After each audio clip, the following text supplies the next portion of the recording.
Welcome back, those of you that are returning and those of you that are new.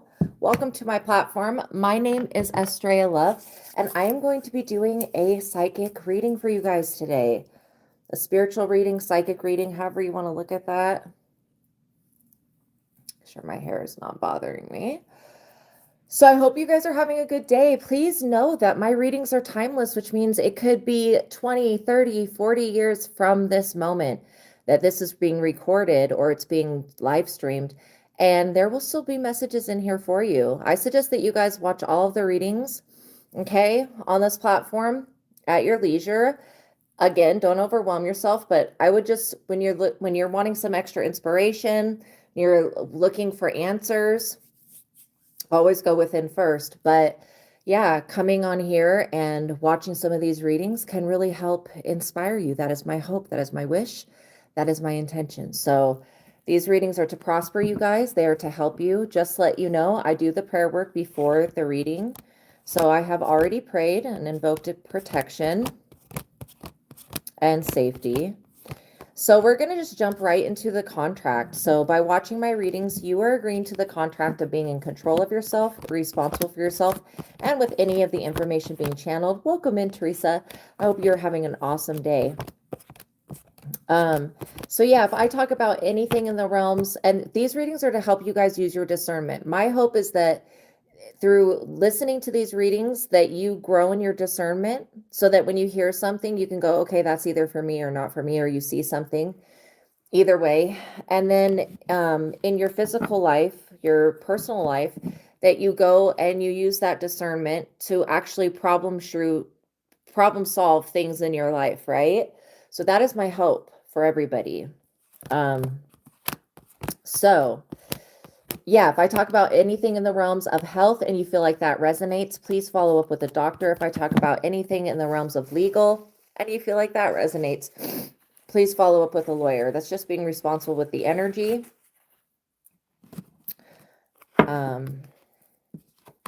So yeah, and no being mean to me, anybody in the comments or anybody in the chat, that will just get you blocked from the platform, and then you lose access to the divine information that comes through this channel. All right, you guys, God bless you and peace be with you. I hope you guys are having a beautiful day wherever you're at. I hope that you are feeling good. My wish is that you have hope in your spirit, okay?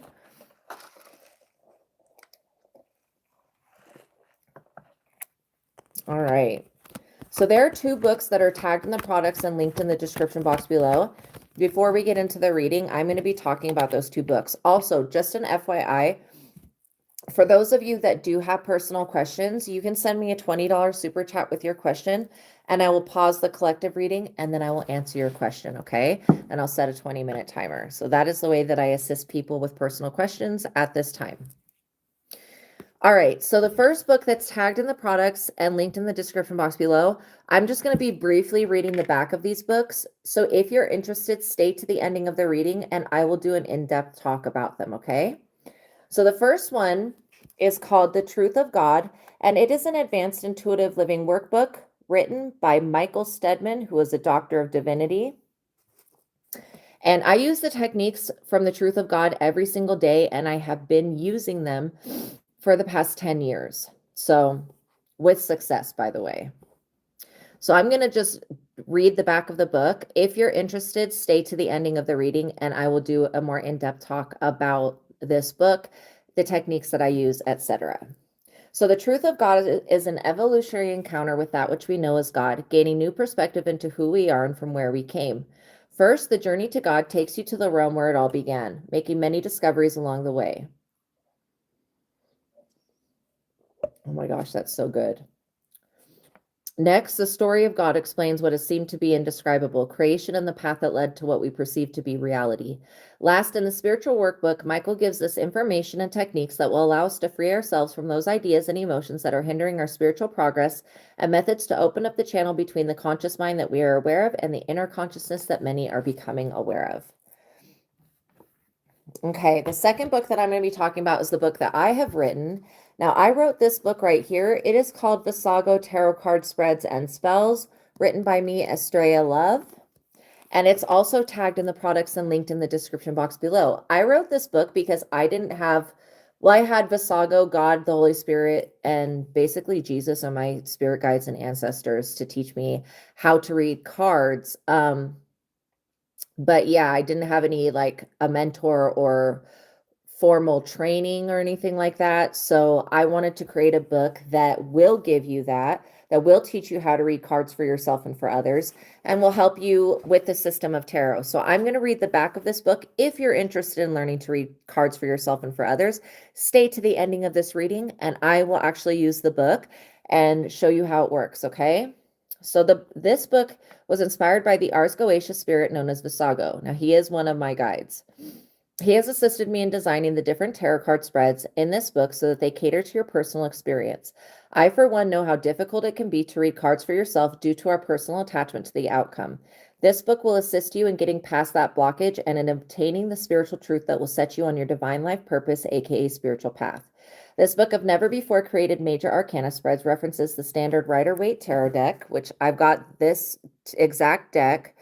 So if you're interested in learning tarot, you want to learn from the original, the Rider-Waite, because if you learn the interpretations from these cards, when you go to any specialty deck like this Thoth deck and they give you an abstract picture that has nothing to do with what the card means, you will know what the card means. So when I use, and if somebody asks a personal question and I'm guided to use a different deck and I pull a card, you'll see me sometimes reference the original. And so I will go look through these cards, grab the original, and get the interpretation. So what I love about this deck right here, it's called the Quick and Easy Rider-Waite Tarot. It's got the description on the cards, so you don't have to go to a separate booklet to get the description, right? And that's really helpful when you're learning to read cards for yourself and for others.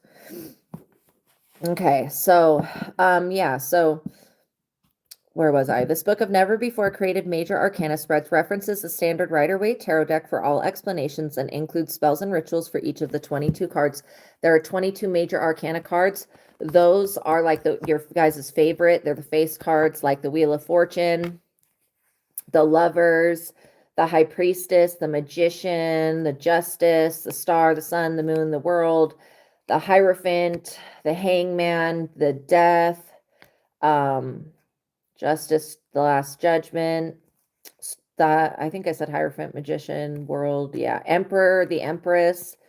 So those are the major arcana cards. Those are the major transitions. And if you stay to the ending of this reading, when I do the in-depth talk about tarot from Vassago tarot card spreads and spells, I will explain how the system of tarot works, okay? All right.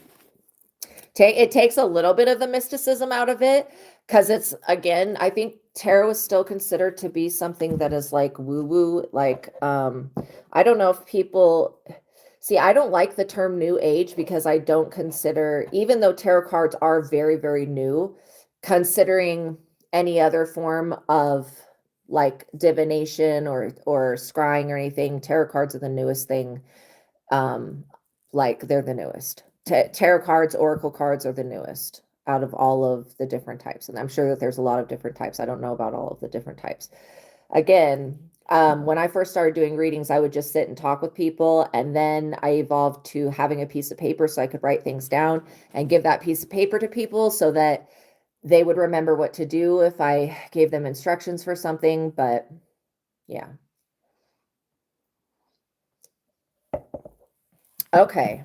So I hope you guys are feeling hopeful. I know I keep saying hope, but that's basically the theme of today's message, that hope is in the air, hope is here, hope is now. And if you're not feeling hopeful, then stick around. You just by the ending of this reading, you may completely have a turnaround with your energy, which is what I hope, I wish for you guys, so that you do have hope. I think that hope is, okay, I'm going to explain what I used to think about hope and then what I think now, okay? So I used to think that hope was, because it is one of the what are they called? Like curses that comes out of Pandora's box or jar, whatever it is, okay? That story of Pandora. Hope is the one reason that all of the other diseases, sins, the bad things that come out of the jar can't basically be put back in because hope sticks around waiting forever. So I used to look at hope from that aspect of it being a hindrance to us, like, because if you have hope for something, you're not going to be accepting the reality the way that it is. So in a sense, if you are too hopeful, you can be in a space where you don't accept the reality, you don't accept what's going on in your life. And I think there's a beauty in that in itself. But also, if you're too hopeful, you're not going to be accepting the way that things are, which can be, you know, not good, right? Because you want to be able to accept things the way that they are. But then also, hope opens up an avenue for change. So it's kind of good sometimes when you don't accept things the way that they are and you have hope. So again, yes, hope is the one thing that keeps the rest of the things that came out of Pandora's box outside of the box and in the human world. But also hope is a very powerful thing. In the TV series called The Sandman, if you guys haven't seen it, oh my gosh, check it out. Sandman is an amazing series. And I really love just the metaphor of it. Anyways, in The Sandman, there's a point where the Sandman is in hell retrieving his like mask. He has like a sand mask, gas mask type thing. Anyways, he's in hell and Lucifer says, okay, if you want your mask back, because I think the demon Coronzon, whatever his name is, I think he's the one that's got it at that point. And so he has to go all the way to hell to like literally get his stuff back, right? Because he was imprisoned. I'm not going to give the whole story away, but Lucifer says, okay, well, let's play the oldest game that exists, and it's called I Am. And so one person, so it's Lucifer and Morpheus, right, who is the Sandman. So Lucifer says, I am antimatter. And then immediately the Sandman's reality changes to antimatter. So you have to basically one up the thing that the other person says, and the reality just instantly shifts. And so they do a very good portrayal of this. And the reason that the Sandman beats Lucifer at that point is because the Sandman goes, I am hope. And then boom, he wins, right? So he gets his mask back. Anyways, I love that scene from The Sandman because it just goes to show you how inspirational hope can be and how powerful the energy of hope is. And when it's used properly, when it's applied to the appropriate situations, how things can have a complete turnaround where you thought that they were going in one direction. So that is my little talk on hope. So I think that hope is a very important energy. It's a very important feeling to have in our lives.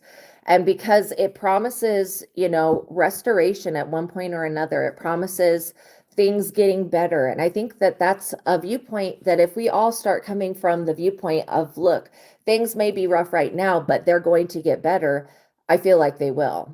I'm always using the affirmation that everything is always working out for me. Even if I don't see from my little ego's perspective, I call the ego the little self. I call the higher self God source, obviously the real I, because that's what I believe. That everybody's higher self is God, and that's what the truth of God teaches, and it's extremely powerful, right? Once you know who your true self is, that you are this timeless being.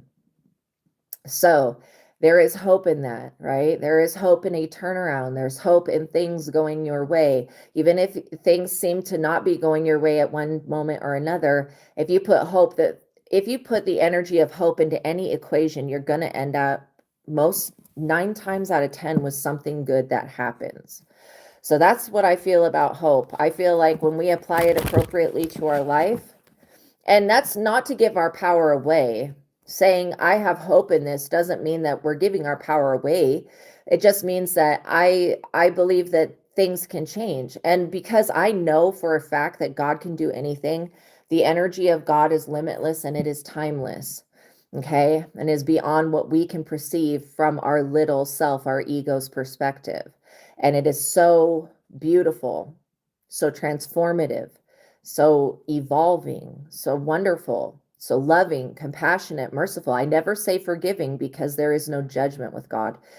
Now, when you hear me in the reading say, oh, this person's like up under judgment, I'm talking about the universe. It just means that whatever they've done is coming back to them. Or maybe they've done so many things that now the universe is treating them in a different way. Okay. So I don't think that God is sitting on a throne. I don't believe that God is a male or a female or even not even remotely human. The closest thing that you're going to get me to agree that is a human God is Jesus Christ. And that's just what I believe, because I believe that Jesus was a divine being. I mean, I believe that all of us are God, and everything that we see and everything we touch is God. Everything that we sense is God. So coming from that viewpoint of oneness, yeah, it does make sense. All right, so let's get into the reading. Let's see what comes through. So hopefully that information was helpful to you guys. I do have hope. I have trust. See, I think that trust and faith equals hope, because you got to have trust for things to turn around. You got to trust the process, that sometimes if something's not working out for you, it could be that it's not the time for that. And this is why being able to ask questions and look into things is so important, like so important. But knowing thyself is the most important thing in life. Once you know thyself, know thy real self, not your ego's personality. I'm sure you already know everything about your ego's personality, what your likes and your dislikes are. But when you know your true self as being God, you become a limitless being. You start to bring out it, like what comes out from you is like those positive attributes that God is. Okay. So let's see what comes through.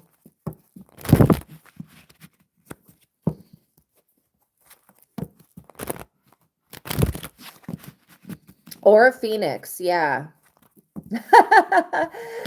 Yes, my real angel wings in the background there. No, I literally, you guys, this is a wall tapestry. I will tell you this. Oh my gosh, if you go on Temu, there are so many wall tapestries that are so beautiful. Oh my goodness. It took me forever to pick this one out. And I feel like I want more of them, right? I really do. I feel like I want more of them. They just have, the quality has gotten so much better. Oh my gosh, when we had the metaphysical store, our tapestries were like, we would get them from the people that come from India when we would be out of town and stuff. But yeah, what they have on quality wise on Temu now, it just goes beyond what tapestries used to be, right? And tapestries are really cool things. They are wall art, but also they keep out sound, they keep out light, so they can be used for many different purposes. All right, let's cut the deck and we'll see what we have here. Four of Wands. I think this came out yesterday as well. The Four of Wands is a beautiful card, you guys. This is hope in your future. This is like having hope in that the finished projects that you create today, and this doesn't have to be a huge project like writing a book. I mean, it could be something that you're working on, but I'm getting that the finished projects that you create today will be there to benefit you tomorrow. And when you create things that benefit other people, you get what's called moral energy. That moral energy is what draws money to you or manifests it in the physical world. So what I'm getting is that, you know, have hope and trust and faith that what you're doing it for the right reason. And not only that, it's going to bring you the reward that you desire, whether this is monetary success, a popularity, whatever it is. Okay. Trust in yourselves. I would say trust in the aspect of you that is God, the higher self part. Not to say you can't trust your ego, but the ego is a blind spot, okay? From my perspective, it's got blind spots in it. And the more that we can transform the ego, the more that we integrate the higher self, the less of that ego there is. You'll hear people talk about going through an ego death. In fact, Kali Ma, the goddess, or goddess Kali, she is holding Shiva's head decapitated for a reason. And it has nothing to do with like, well, first of all, it has to do with her being in such a rageful, wrathful state. See, the goddess Kali was created because there was this war between the Asuras, the blue skin deities, right, of Hindu mythology, and the red skin deities of, or we could call them demons, but vampiric like red skin deities of Hindu mythology. So there was this demon that every time a drop of his blood spilled on the ground, more of him would pop up, right? So the blue skin beings had a hard time getting rid of this demon, because every time they would cut this demon or use the weapons on him, every little drop of blood would spurt up more demons, right? Terrifying, actually, if you think about that. And so Kali is manifested. She's created. She comes out of the Godhead, right? So she's created. She's brought into the world, and she is a vampire goddess because she was created with the intention that she drinks up all of the drops of blood that this demon has spilled. Thus, when the demon runs out of blood, he can't create any more versions of himself, right? So after she's gotten rid of the demon and she's drank all the blood, a very similar story to Sekhmet, actually. Shiva, which is like her masculine counterpart, both being deities of destruction, comes in and is like, hey, Kali, it's time to calm down now, like, let's take a few deep breaths. And she, unintentionally chops his head off. And so it's an ego death for Shiva, but also for her, it's an awakening. The statue is to overcome your anger, your wrath, your rage, and your vengeful nature, right? Because she becomes so sorrowful when she realizes that she's just cut Shiva's head off. And so then she stops her warring, her raging, right? Because again, wrath, rage, it's only appropriate for that very small amount of time. So anyways, I think my first hearing of Kali Ma, the first time I heard about her was in Indiana Jones. So I was absolutely terrified. But then when I came across her in mythology, because I'm a mythology person, I love mythology, and I think it's the most interesting thing. And mythology, the word myth comes from the word memory. And so that's mythology, right? But yeah, when I came across her, I was like so drawn to her. She's so beautiful. And she does have this, very terrifying aspect to her, very protective, but also a dark divine feminine archetype, very loving and caring and nurturing as well. And so I feel like, they were probably demonizing her in the Kali Ma situation. She's not running around ripping hearts out of people. And that's what I think about when I think of like Kali Ma and Indiana Jones.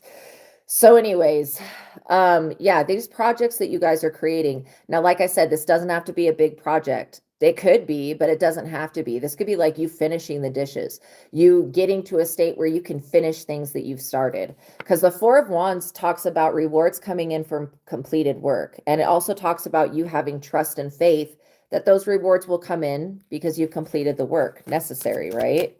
And whether this is work on yourself or work in your home or work in your yard or work at a hospital or work at your job, okay, work is work. When you put in the effort, the universe always will find a way to reward you, okay? And it could be with happy thoughts, it could be with peace, and it could also be Athena also appeared out of Zeus's head. Yes, she did.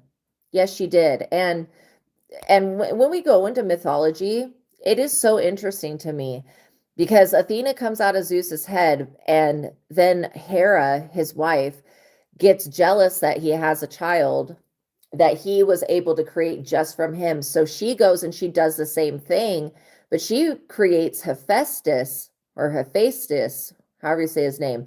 He is like the blacksmith. He's the one that creates all of the weapons for the war against the Titans, and he creates the thunderbolt, Poseidon's what's it called? Trident, and then Hades' pitchfork.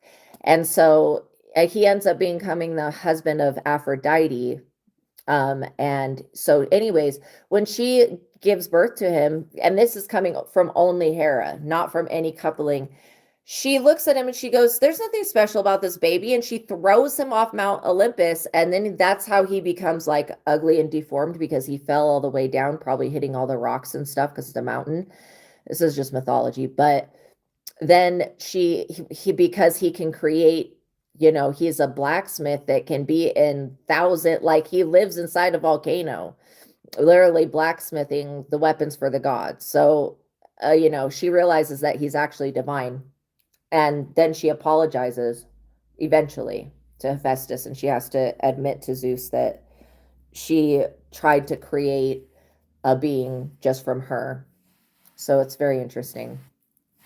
Dionysus is another one that, because of Hera's wrath and rage, Zeus's child, Dionysus, who's the god of wine and like orgies and sex parties and spicy time, Zeus ends up putting Dionysus in his thigh until he's ready to like be born, because Hera is tormenting Dionysus's mother.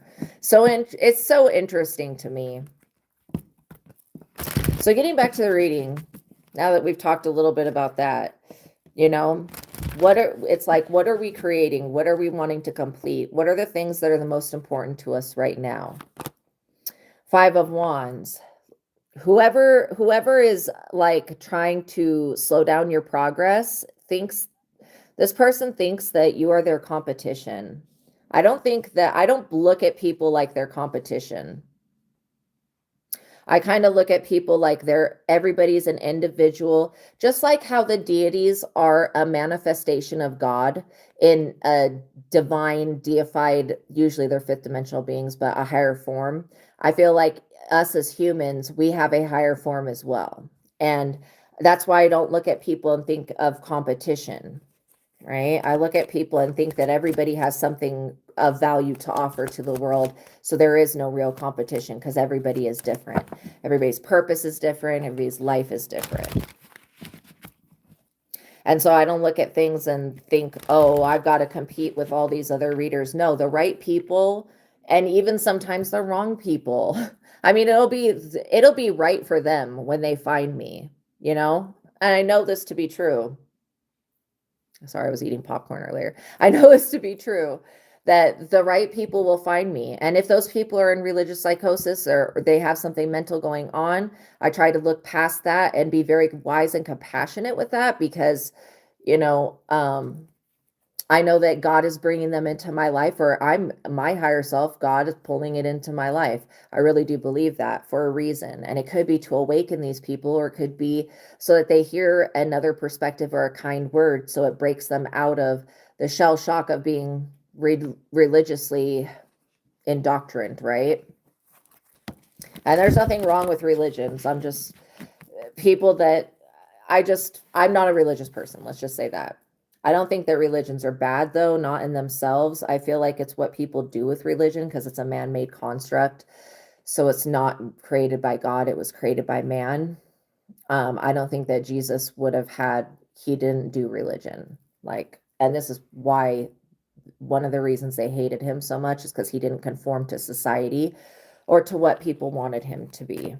He did the will of his father. And if we look into Thelema, Aleister Crowley, the whole saying of Thelema, and I feel Thelema, however you say it, I'm so sorry if I'm pronouncing it wrong.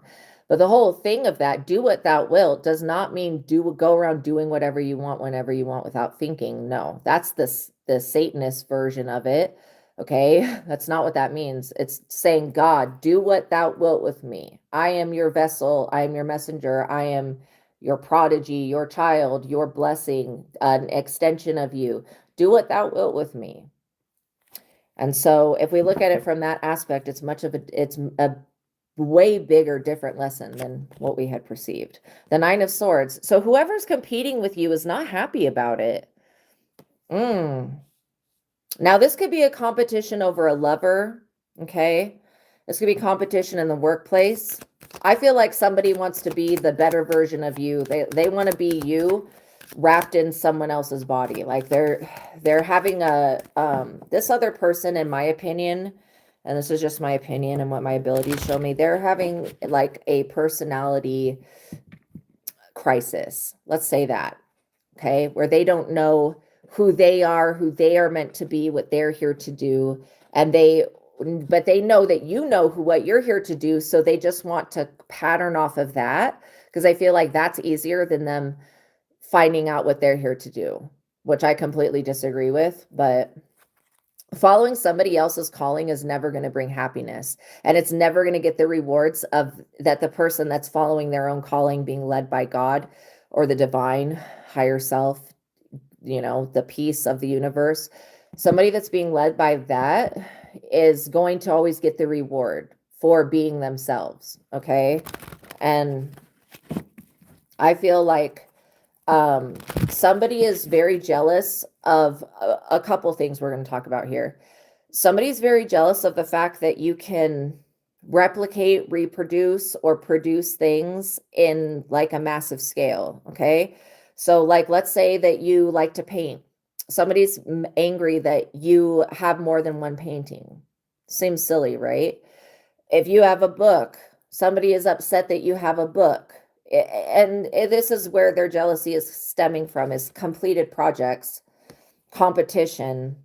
Nobody can compete with you because you're in a completely different lane than them. Even though they're trying to pattern themselves off of you, they're not you. I don't know how to describe it, but they're not you. They can't get the reward that you get because they're supposed to be doing something that's actually good for them, right? And trying to be like somebody else, copying somebody else, wanting to be the way that they are. I remember when I was a child and I would have some feelings like that, like how come I'm not normal? How come I don't, I can't just sit down and play with toys like these other people. Like I was always comparing myself to other people as a child, but then when you grow up, you kind of like grow into yourself and you just start becoming, at some point, you're either going to love yourself enough to just be who you are or not. And I realized that there was, in my ego's personality, there was major personality flaws that I was going through, and I've corrected them, like being over nurturing, over compassionate, over giving, letting the wrong people in, giving to the wrong people, etc. Sticking my neck out for the wrong people was basically my main personality flaw. So this person is upset that you won't share with them. This could be about a man, this could be about a woman. Okay, they feel like they're entitled to what you have, or at least having a version of that for themselves. And I do feel like this person is after stability. They don't have a stable life, not emotionally, not mentally, and not psychologically, and not physically. There's no stability here. And this person could also not have very good health. Maybe they are over drinking, over consuming things. And there's no judgment here. Like, there's no judgment. When we talk about these things, there is literally no judgment coming from me, because I have had many different experiences. Okay. And so I am not judging anybody, but I have to be able to state things the way that they are without, hopefully you guys know my personality, that I don't judge people. I use my discernment, but I don't judge. Too many shrooms. You guys are funny. The Knight of Swords. This person came out the other day too.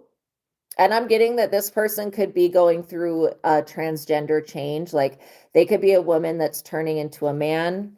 That's kind of the energy that I'm picking up. Or they have a lot of that energy of wanting to be an opposite gender. Interesting. This could be somebody that was in the military that got let go from the military, or maybe they're not in the military anymore. Okay. Thank you so much for that donation. So let me just read your question. You think that you're at peace with the NPCs, okay, that you've been forced to interact with, thinking you hadn't been working towards finding your peace. Okay, with Delilah, Talia, not knowing how much you couldn't ask for any closure in the story to say goodbye. Okay, well, let's look into that. So I feel for you there. Closure is something that we don't always get in life. And it could be for different reasons. Sometimes we don't get closure on something because it's not over. And sometimes we don't get closure on something because, you know, from our perspective, we don't have the full bigger picture of everything. So let's look and see. And hopefully let's get you some closure. So once you recognize the pattern, if the pattern is like rejection, for example, once you recognize the pattern, it becomes so much easier to overcome it. So if Delilah and Talia, anytime I hear the word Delilah, the name Delilah, I think about Samson and Delilah. So if there is any betrayal in this, I think that names are actually important, by the way. I think that they do mean something. From me understanding what my real first name is, yes, it means one who sees the future. So I could definitely say that my parents did not know that when they named me it. So interesting. Not knowing how much you couldn't ask for closure to say goodbye. Well, it may not be a permanent goodbye, but I'm also getting that both Delilah and Talia were not very compatible situations for you. So in the past, there was a lack of compatibility there, and that could be why the situation ended. But I'm also getting that there's some type of other energy going on. I don't know if somebody took these people from you, but that's kind of what I'm feeling. Like another person's energy being present. Judgment. Okay, so you can have some peace in knowing this, that your life is about to get better. This is what I'm seeing. Both of these people that left you behind for somebody else, or they just, I'm getting abandonment wound is what we need to look at. Also the planet Pluto, which is the planet Pluto is, if you translate it, Pluto is the Roman to Hades. And so that has to do with death, endings, situations. And again, when we talk about death in tarot, it doesn't always mean a physical death. But Pluto has to do with inheriting things when people pass away, right? So what I'm seeing is that 20 reduces to 2, which is the Judgment card.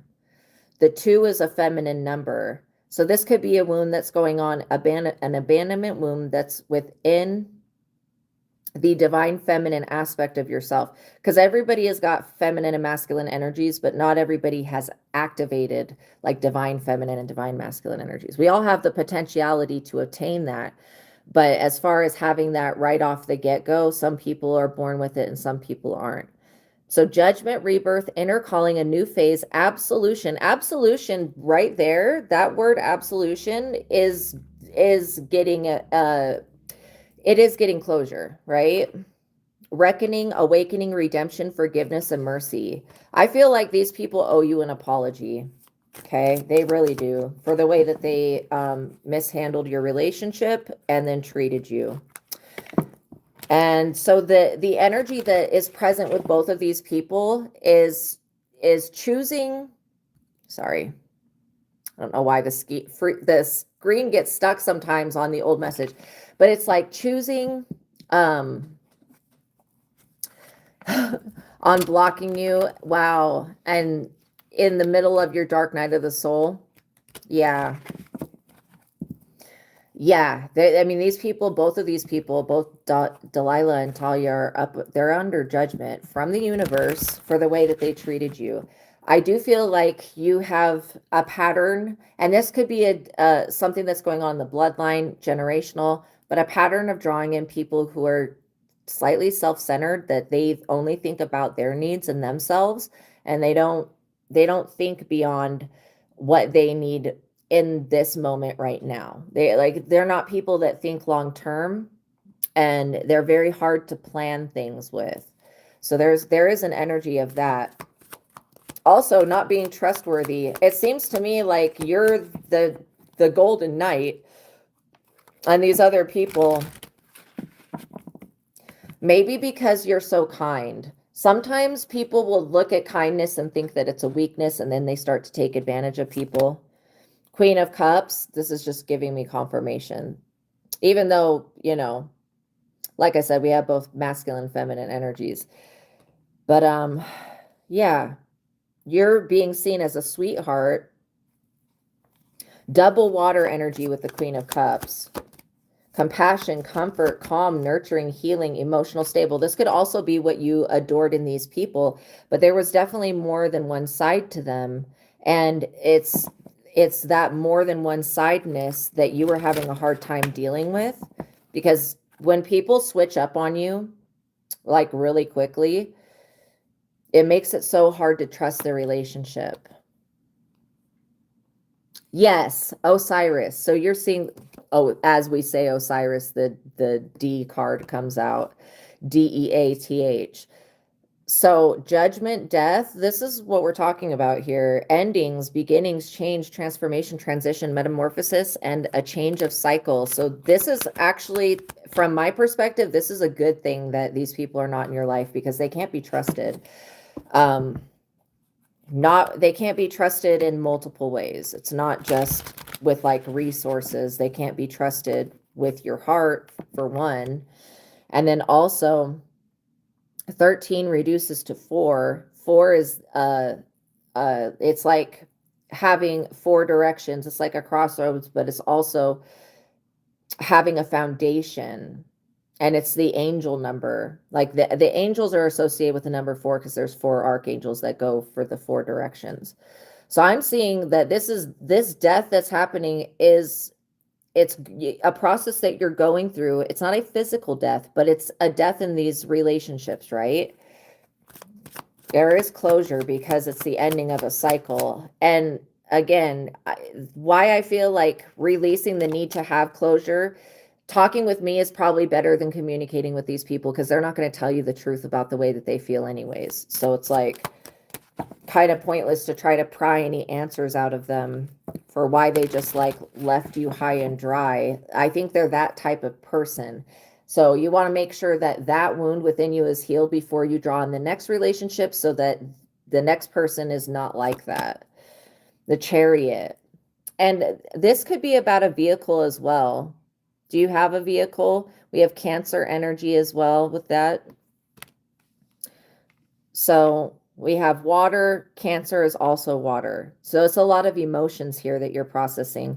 Movement, progress, action, integration, determination, willpower, control, direction, departure, and courage. This is going to take some courage to get past this, but I feel like you calling your energy and your power back to you is going to be the most powerful thing that you can do. And then releasing any resentments that you had towards these people, because they're just a part of your learning process. They're a part of your evolution. So in the distant future, you'll be able to be thankful that you had these experiences, but it could be hard when your heart feels, and to me, it feels hardened, feels like third-party situation with the 3 of Swords and Libra there with balance and justice and truth. So it feels like the hardening of your heart. That's what we want to reverse. Heartbreak, suffering, grief, emotional pain, sorrow, hurt, divorce, loss, and depression. See, sweetie, you don't even need to be in that energy, because all of this happened for you. It happened to you, but it also happened for you, for your highest and best good. And like I said, you don't want to be down the road, being with somebody that's in a third party situation, having children with somebody like that. So the universe basically did you a favor, and you being able to see a little bit more of the picture, I think that that's a very good thing. It's a very empowering thing. Welcome in, Fashionista. Temperance. Because it looks like to me that Sagittarius energy, that you are somebody that's more spontaneous, or becoming more spontaneous would benefit you.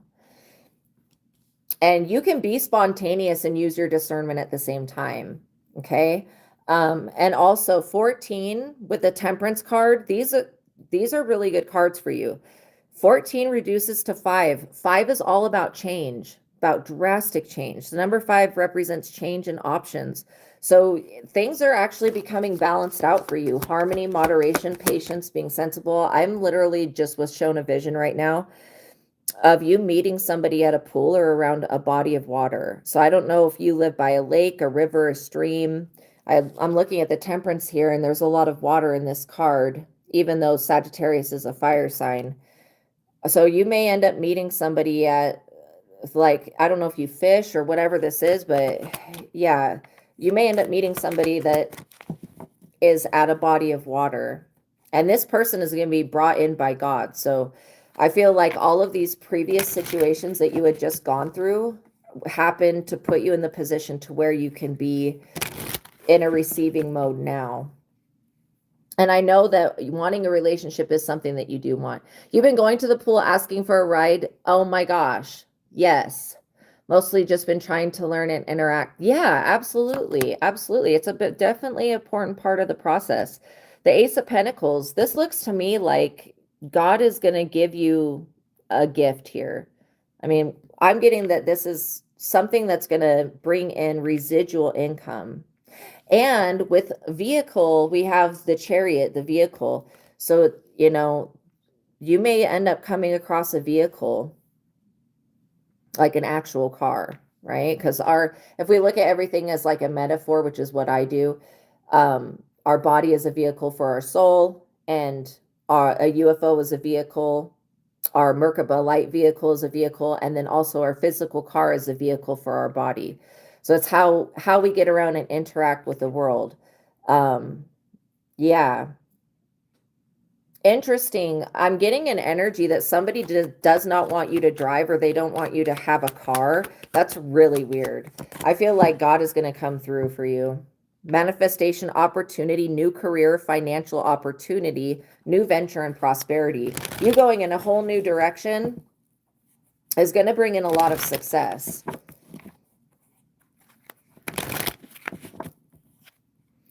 And I feel like also, if you still are connected to these two people via social media, their energy towards you is pretty foul. I would probably disconnect that.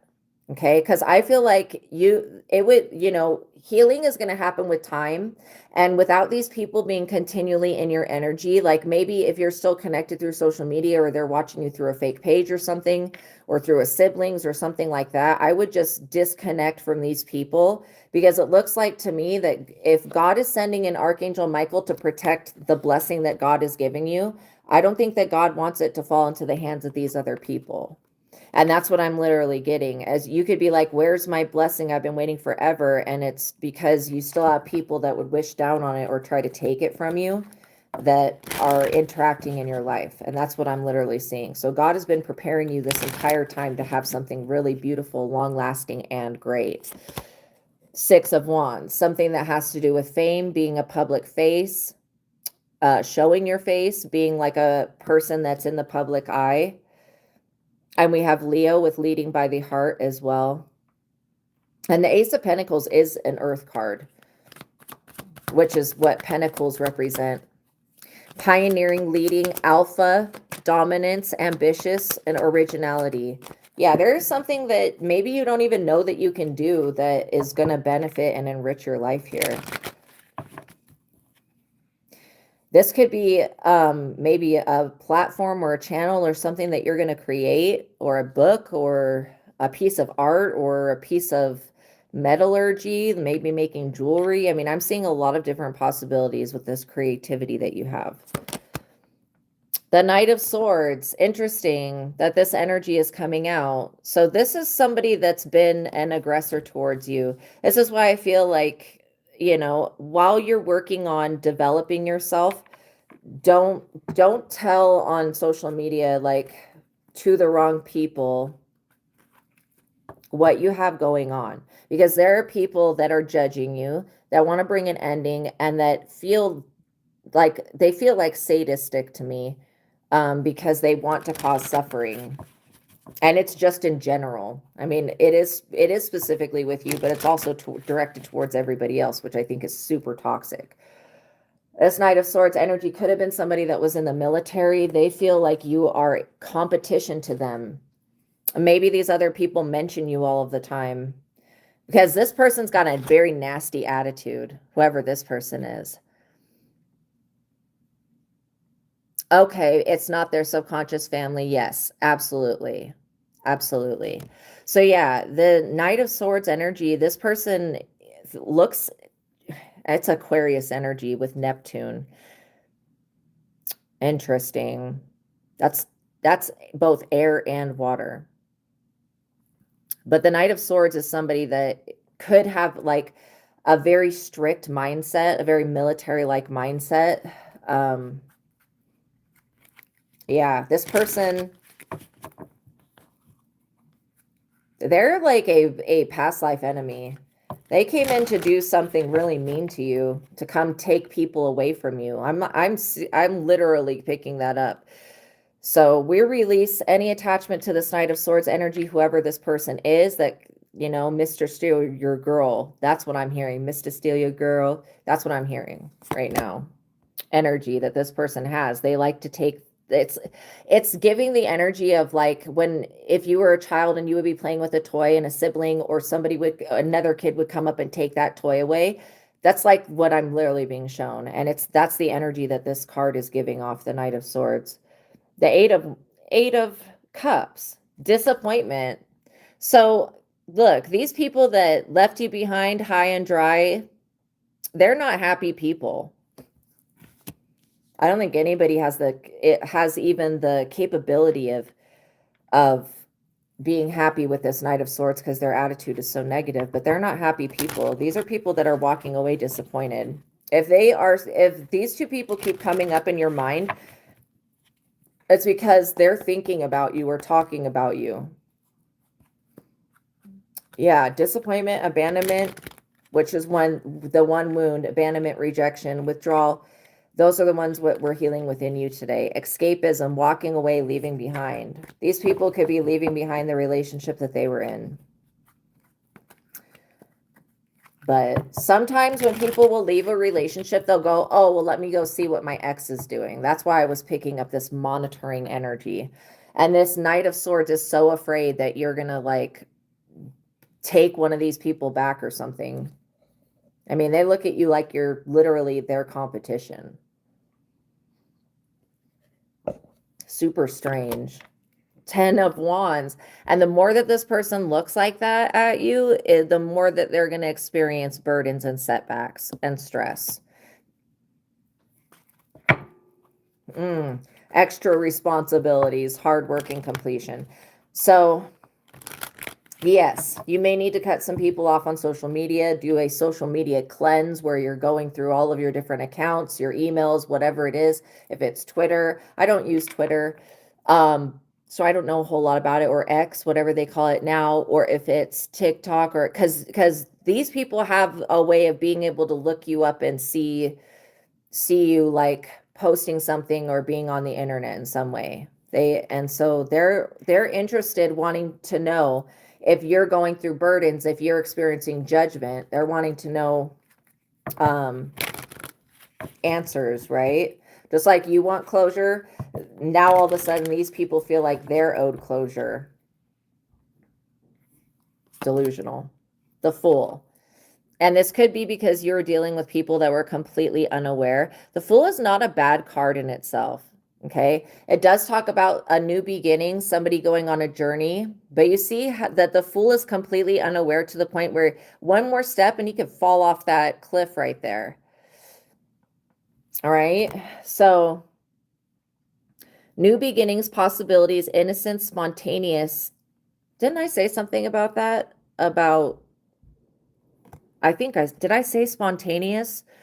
I think I did say something about that. Optimism, trust in life, blind faith, which can be dangerous, right? Well, if blind faith is dangerous, if you just accept anything that a religion or a government or whatever just tells you without using your discernment, that's dangerous, right? Because sometimes other people, institutions, organizations, they don't know what's for our highest and best good, right? So that's the only danger with that. But adventure, opportunity, and pleasure, I get that, this energy of catching somebody unaware.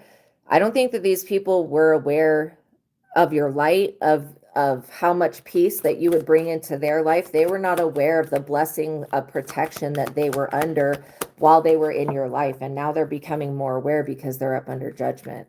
And that's not anything that you did. That's the angel Gabriel calling judgment on the situation.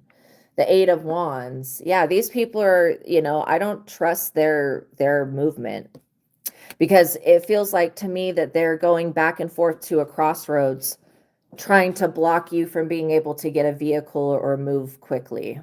It's a really weird energy. But you've been doing pretty good dealing with this energy. I feel like these people, they don't even understand. They have no idea what they're about to go through. I can see it though. The downfall and destruction of these people. Let's get one more card. Three of Pentacles. So yeah, dream work makes the team work, right? So you have a whole collective. This is, when I see the Three of Pentacles, you know what I think about? I think about a soul tribe. I think about a whole collective, a group of people. And then I also see that, you know, second deacon in Capricorn. Capricorn is a very stable energy. And it's a very strong energy. People that are Capricorns are usually people that have a lot of strength and stamina. So I'm getting literally that, you know, you're about to build something that's going to bring you fame, success, wealth, and it's going to provide protection for you, which is the Archangel Michael energy. And I feel something about a vehicle maybe coming about this summer.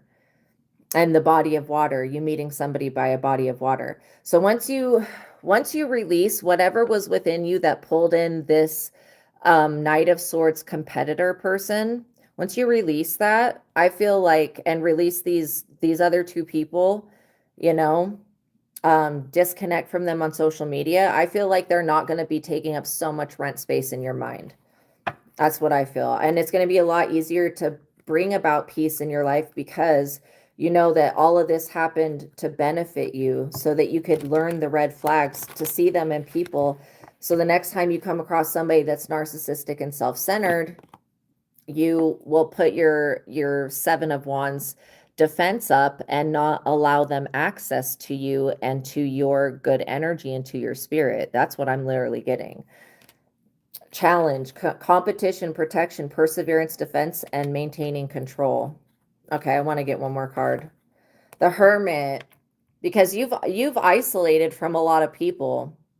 And because you choose to isolate, soul searching, introspection, contemplation, wisdom, truth seeking, being alone, independence, inner guidance, meditation, and consciousness. Because you've isolated, you're basically avoiding the devil in all types of ways. Oh my gosh, devil on the bottom. You're avoiding the devil because you've gone into isolation. Once you cut cords. Now, if you're interested in cutting cords is not just a metaphor, it's a real action that you can take. And so when you realize that you still have a cord, and you've got a cord or more than one cord connected to both of these people and connected to the Knight of Swords, Mr. Steal Your Girl person. There is a YouTube platform called Steve Nobel, Stevenobel. And on his platform, he has different archangel meditations. And one of them, you can type in Steve Nobel cord cutting meditation. And I would go through and I would do that meditation and focus on each person on cutting cords. And then once you call your energy and your power back to you, don't allow that cord to reattach. So if this person because a lot of the times when people cut cords, you know what happens? That person that you cut a cord with will no longer be on the receiving end of getting benefits off of you. And so they'll contact you. In fact, when I cut cords with somebody and start breaking spells, I had them contact me within 15 minutes of me cutting the cords. And I was like, you've got to be joking, trying to reattach. And I'm like, no, I don't come into union with that. I don't come into agreement with it. So yeah, I feel like you're avoiding the devil by being in hermit mode, but hermit mode is not like, I like you going to the pool. I like you getting out. I like you going for walks. I like you eating healthy. Okay. Because all of these things are part of the plan to put you back together so that you can draw in the person that you're actually meant to be with, somebody that will have a heart of gold like you do. And all of this stuff that's going to come in the future, this fame and this popularity and all of that, that's literally a part of the process of you standing in your truth and you being who you are and not apologizing for it. Yeah. If you're around people that are making you apologize for you just being you, that's a red flag to me. And that's basically, these people wanted you to become somebody that you're not. So let them have the Knight of Swords person. I feel like literally anything that's meant for you is never going to be able to be taken. And I know that these people are not meant for you because the way that the ending of the situation happened, you know, them picking somebody else or just being totally out of, well, just inaccurate. Let's just say that. Whatever they were saying about you is BS. So I know they're not being honest with themselves. Yeah, they got you sick because some heavy metal. Wow. Wow. I don't get the, I'm not picking up on cancer, but if you feel like you have something going on with that, then go to a doctor. You think it's a cult because you've seen black suit guys, okay, and all black following you around. Yeah, that sounds like gang stalking. That sounds like gang stalking. So when gang stalking occurs, it's happening on a spiritual level, and then it's also happening on a physical level.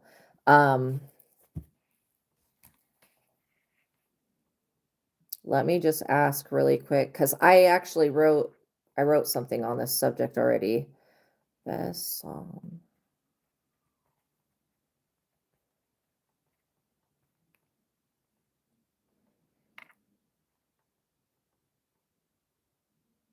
Okay, so let's look at Psalm.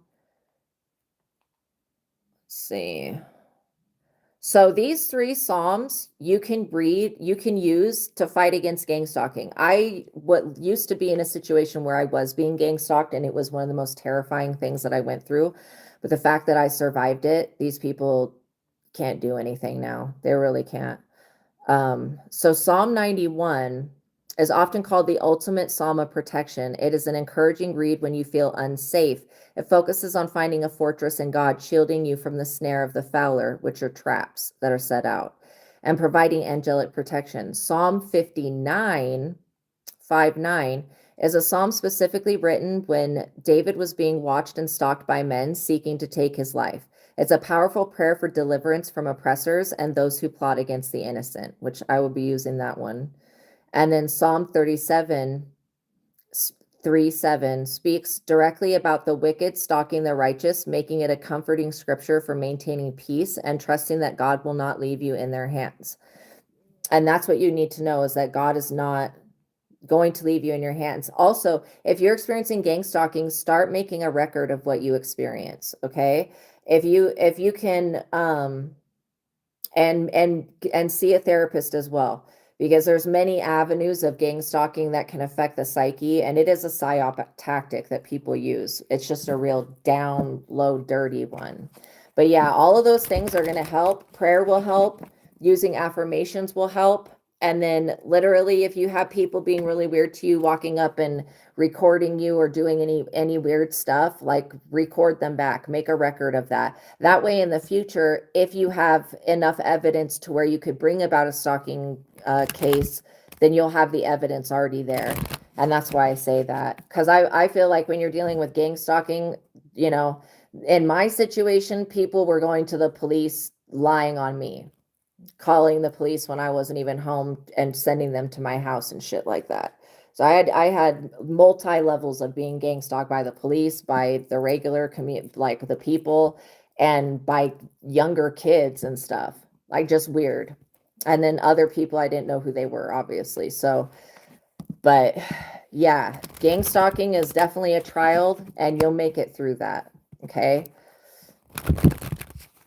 It's all frequency. Absolutely. They're always putting subliminal things in everything. Yeah. Okay, good. Yeah, definitely use those Psalms. Everyone is being mind controlled or being mind manipulated to some form of extent. Yeah, I agree with that. And the truth of God is what set me free from that. Because I had literally people trying to think thoughts for me, like trying to control my mind and make me think I was insane.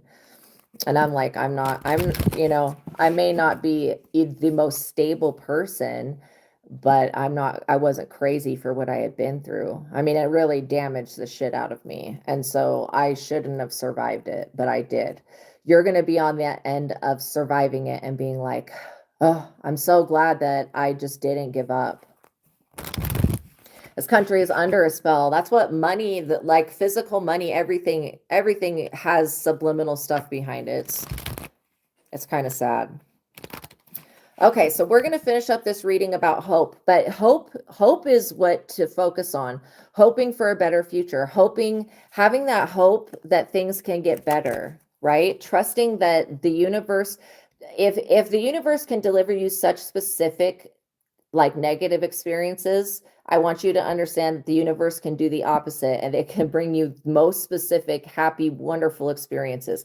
Sometimes you have to go through some negative stuff to get to the true goal of life. Because if you didn't have the negative, you wouldn't know how to value the positive. This is why at this point in your guys' experiences, you have gone through so many different things, and it's just to get that pendulum going in the next direction, the new direction, which is going to help you guys establish what you do like. Then once you have already come up with what you establish as the things that you prefer, experience for experience, the universe is going to just bring that in one after each other. I literally just felt an archangel come in here. Judgment, seriously?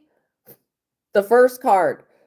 That is so funny. Wow. So, this other person is going through the process of, well, first of all, they wanted to judge you, but it's nobody's job to judge another person.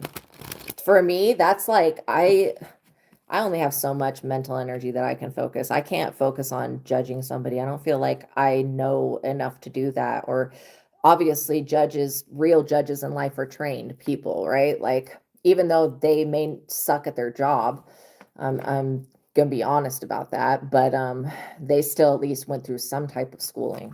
This other person has gone through no such thing, and they want to cast judgment upon you. And it's just like why in Matthew 7:5, I think it says, judge not that you be not judged. You don't judge others because you don't want to be judged. And everybody sins differently. We all make mistakes. None of us are perfect. And so don't look at yourself as like the final product. You're not the final, you're not like, you are complete already, but you are not the final version of yourself. There is so much room for growth. And that's where hope comes in. Knight of Wands. And yes, there are some people that wanted to compete with you that, wanted to do different things. Let's just say that in your life. And it's the intention that they held towards you that's being mirrored back to them. Okay. And it's not even like you're mirroring it back. The universe is bringing up a huge mirror to this person, and they don't like what they're seeing because they're like, why am I being judged? I thought that I said the Bible verse against that person. It's like, come on. Like, these are things that humans have written down. But as when it comes to the universe is not unintelligent. It's not stupid. It knows who is who, and it knows who is doing what. Like, I don't know why people think that everything is so unintelligent. It's not, though. 5 of Swords. Like I was saying, when people put their self-centered needs above the needs of everybody else, that's when pain gets involved. That's when you start to see people for who they are based upon their actions, their words, and their deeds, and to what it's easy to see through people like this. Okay. And there's no judgment there. I'm not judging these people. It's just easy to see through them because they're so material based. Everything is about taking a project away from you, something that you feel divinely inspired to do. I honestly don't know why people would waste their time trying to stop you from doing or not doing anything, unless they're your like mother that feels overbearing. I don't know. Like, I don't even think that parents would do stuff like that. Like, they will give you a warning sometimes if you got a good parent, right? They'll give you a warning, but that doesn't stop like us from making choices on our own. So these people, they just want to jump in your brain and control your thoughts. And we're not giving anybody the reins. We're not giving anybody the wheel to our consciousness. Absolutely not. Absolutely not. These people are upset because now there's boundaries. Well, before there wasn't boundaries, which could be why you got hurt before. Now that there's boundaries, yeah, it's going to cause people to feel a little uncomfortable that they can't just walk on, step on, use, abuse, take, steal, stop and block, etc. You know what I mean? This is the type of person, this Knight of Wands is somebody that's always going to be looking to the past for the good old days, trying to like replicate something that was an illusion to begin with. Because anytime we look on the past, past equals pain. We look to the future, future equals fear. If we just stay in the present moment, everything will work out the way that it should. Strength. And we become stronger by knowing where our power lies in the moment now. And even tomorrow is going to be still the moment that's right now. So, wow, Queen of Cups in the reverse. This is a very destructive energy that is being self-centered, does not want you to have something. This is somebody that's seeking revenge against you. Why is that? Can we have clarity on that? Signifies a selfish. What was I saying about being selfish? Destructive woman who seeks to manipulate and control you. She has an unpredictable reactions, is cruel and seeks revenge. Gross, perverted, twisted, crafty, and dishonest, immoral. She uses people, then discards them. Do not trust her. Wow. Wow. So basically a narcissist. 5 of Cups. And this, there's a couple people, I'm getting that there's even more than what's come out right now that are just upset. Like they're super upset that you are not suffering along with them. Yeah, they're crying over spilt milk here, having grief, loss, and many regrets and setbacks. It's because these people are being set back from trying to do something to you.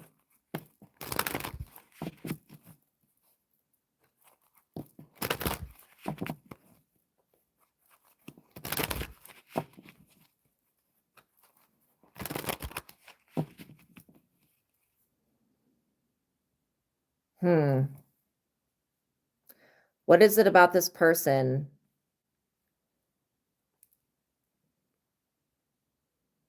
I'm getting like the energy of gossip or slander. It's making assumptions. That's what it is.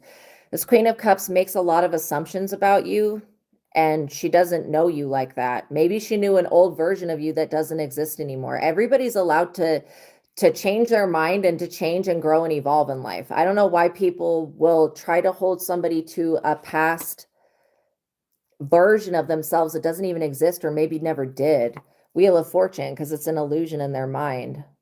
It looks to me like you're in your destiny in a very strong way, because the Wheel of Fortune does have to do with destiny. Represents the ever-changing cycles of life, both good and bad, right? And you having hope for the future. I mean, this is what we're talking about. This is probably why you're going to get past all of this stuff very easily. I mean, literally.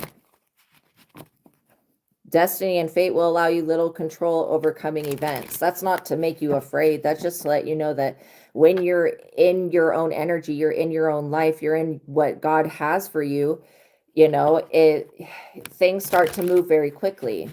The wheel keeps spinning. Promises a better future, though. You're getting to open doors that maybe you never thought that you could. King of Pentacles. And just be aware that there are people out there that want to hold money over your head, and they want you, it's giving like dangling a carrot in front of a rabbit's face, or, you know, holding money over somebody's head. And that is just like so low vibrational and not where we're at as human beings right now, that these people want to create a deficit to where you don't have enough of something, maybe money, maybe resources, so that they can be the ones to hold it over your head and be like, look, I'm your savior, I'm your God. These people are not, they are not your God. Money is not God, okay? I mean, God can give us money, but I'm telling you that like people that worship money are really mentally unhealthy, okay? That's not me judging, that's just me saying that, well, first of all, it's not me judging, it's the angels that are judging, but oh my goodness. But these people want to work very hard at holding money over your head or making you feel like you're not enough or you can't Like their whole manipulation tactic, this is like giving like Hollywood. Their whole tactic is to hold money and resources over people and then try to get them to jump however high or whatever. The Emperor. And look, forget the fact that this person looks old. You could be a 20-year-old emperor. But the Emperor is somebody that masters his emotions and can actually lead people to a place of peace, to a place of love. And these people are not in that energy. This is why they can't go with you wherever you're going. And you're not going to ever bow down and kiss the feet of these demons. I mean, literally, that's what I'm getting. Because these people are under the influence, not of a substance, but of an mammon, whatever his name, however you say his name, the money greed demon.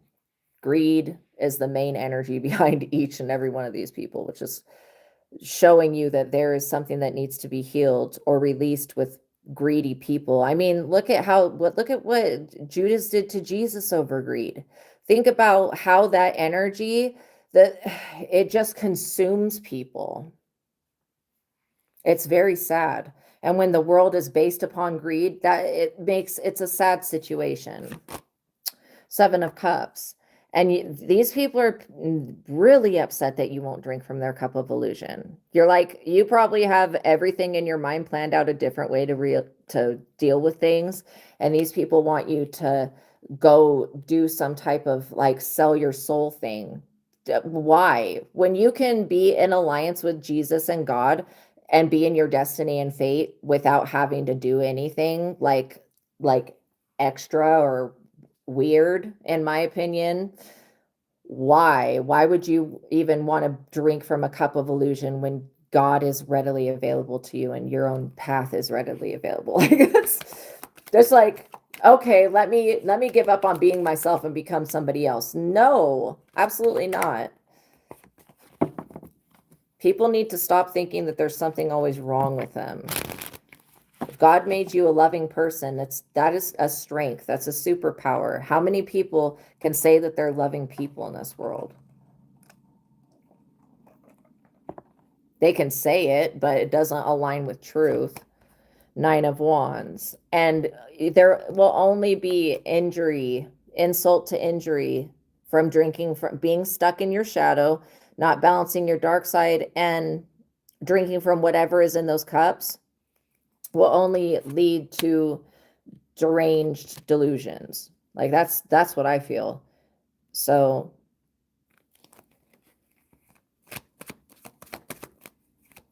no easy answer for these people. They need to do some inner work. That's why the mirror is holding up something that they don't want to look at. Okay. Nobody is perfect. I don't know where this expectation is coming from that you should have to succumb to what they are on right now. I don't feel like that's even applicable. The Hierophant.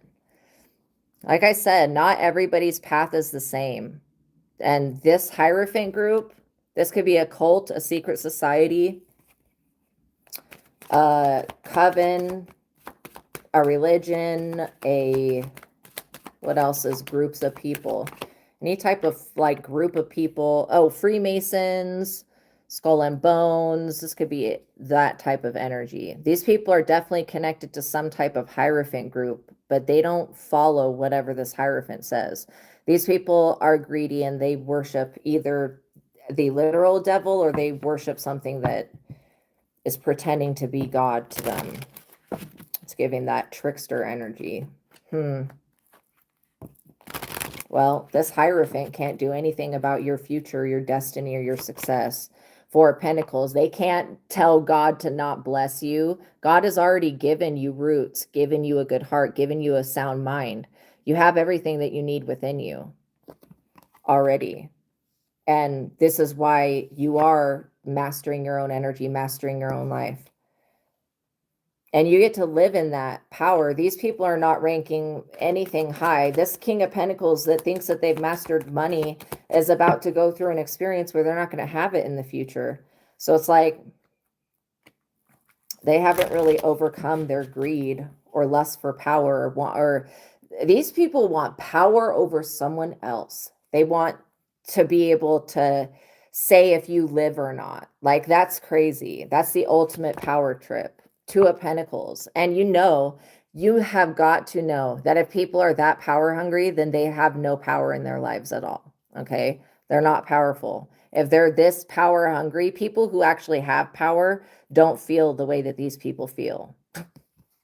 And no shade there, but I'm serious. People who have authority in the spirit, who are taken seriously by God, by the divine, they don't feel that way.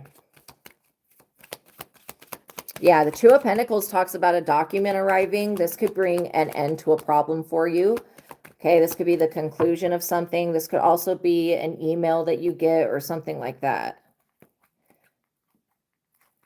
I don't think that these people can change your destiny, your fate, none of that. All they can do is try to postpone it.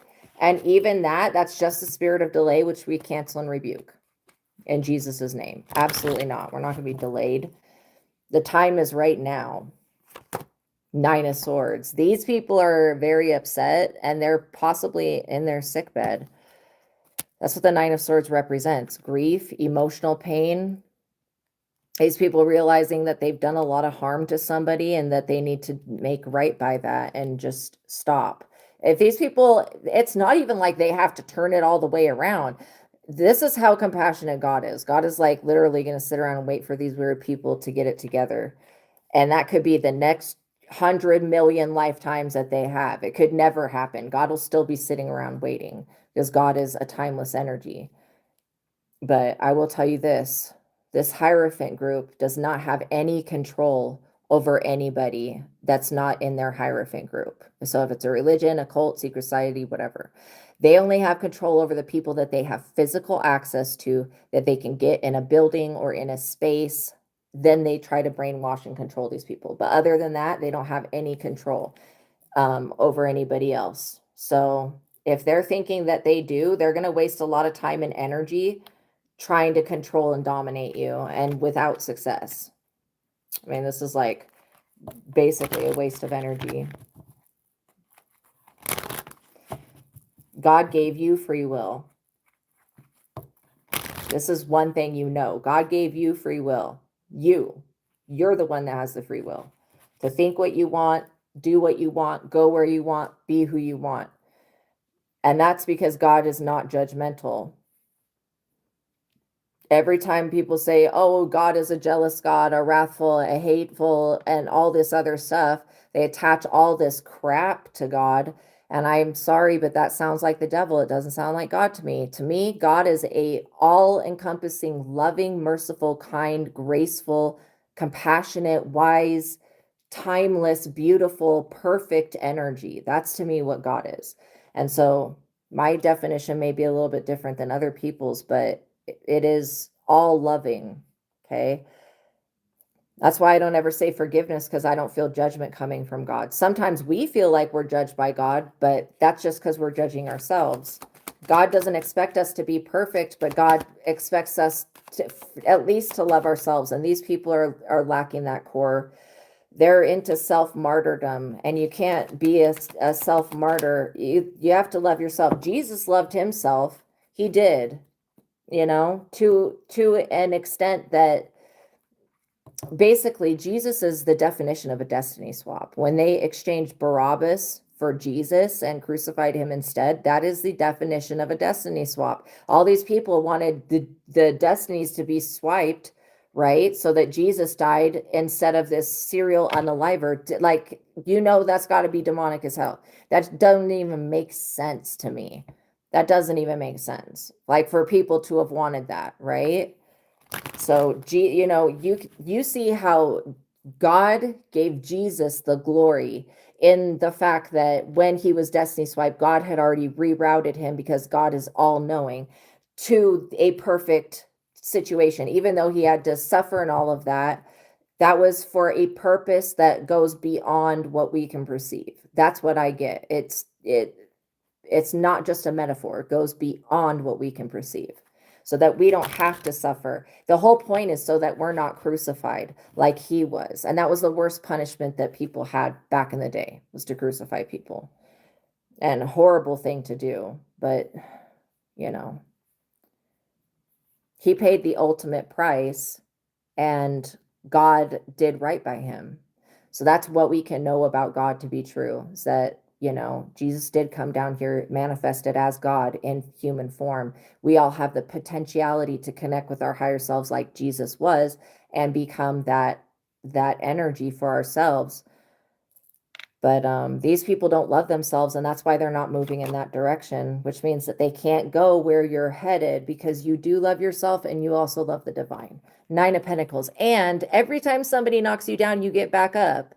Like, this black magic doesn't even do anything to you. This is why I wonder why people spend so much time and energy doing it when it doesn't work on people. Like, there are some people it just won't work on, or when it starts to break off of them.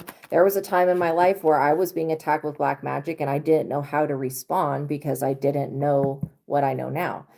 But now that I know about it, yeah, sometimes still people try to attack me with that, but I literally give it to God, and I know that it doesn't have power. I don't give it power in my life. Even though I watch a lot of horror stuff, I love like spooky stories and stuff like that. And folklore and mythology. I love stories. Like, I think they're so interesting, especially when they come out of a certain culture. I think that I'm like a history person. I like the stories. But I don't always think that they're literal things that happen. Maybe some of them. They all serve a purpose, though, just like you do. You serve a purpose to an entire group of people that you haven't even met yet. And so this is why God is protecting you right now. It's like you guys are in a cocoon right now, and you're growing and you're growing and you're growing, and you're transforming into that butterfly. And, you know, we were talking at the beginning of this reading about mythology, how Athena came out of the forehead of Zeus. I just want to let you guys know, now I'm seeing this butterfly analogy. The butterfly comes out of the head of the caterpillar. And then the caterpillar in Alice in Wonderland, that's like, who are you? He's even he in his form, right, is an unevolved version of himself. And so the fact that he's asking, he's like a mirror, who are you? That's funny to me, because the caterpillar doesn't even know who they are yet, because they haven't turned into their version of themselves that's a butterfly. Very beautiful. So there is a lot to be hopeful about, especially when we know that God can turn situations around like boom, like that, like faster than we can blink. So I feel like there is a lot of hope, and I don't feel like this is wasted hope, wasted time, wasted energy. Whatever projects you guys are working on, keep working on them. I feel like this is leading you to a place to where you can be an independent person. And that means independent of other people, of them holding resources over you, you know, whatever these people were after, they need to turn away. Okay, they need to go in a different direction. 8 of Wands, because they're still standing at the crossroads crying and whining over some ritual not working. If their last recourse was to do a ritual on you, that was stupid. All of the other rituals didn't work. Why would this one work? Why do people always think, oh, it's the next moon, it's the blue moon, it's the, I don't care. Like, everything that's in creation, from the planets, the stars, all the celestial bodies, are all God has created that, okay? So like, why do people think that they can just like bend the will of the freaking planets to do their bidding? Ridiculousness. If they're I believe that Jesus could do shit like that. He could walk on water. But I do not believe the regular schmegular person like these other people who are regular schmegular. I mean, they're witches and warlocks, but they're still regular schmegular people. They're sitting around doing stupid work that's never going to bring fruit that they want to eat. They'll always be looking at your fruit being like, well, I want that. Well, you can't have that, because first of all, when you sow a seed, if you don't sow a good seed, if it's only negative things, then the fruit's going to taste like, you know, rotten or whatever. It'll be gross. You don't want to eat that. They can't expect to do bad things, to do black magic and get a positive effect on that, whether it's for them or for somebody else. I don't, this whole mentality is really strange to me. They cannot be serious with that. You're never going to get anything positive out of like trying to curse or hex other people.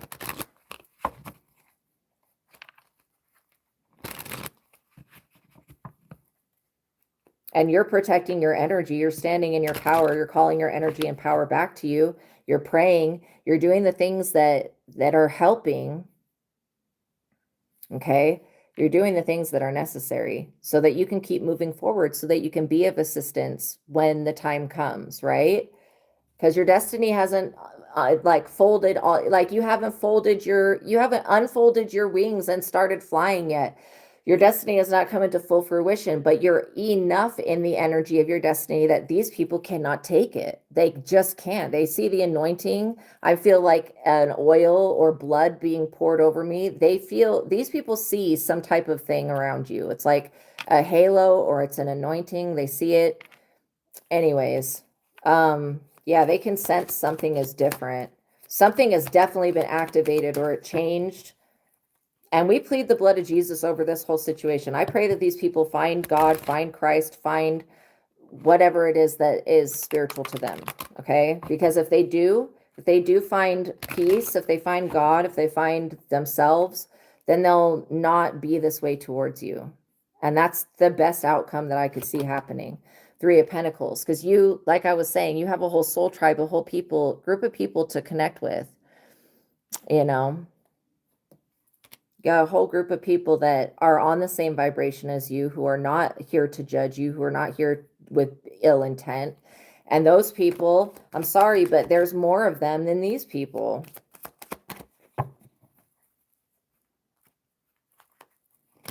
You have many more people that support you than ones that don't. And there's a lot of people that their goodness outweighs the bad. It just does.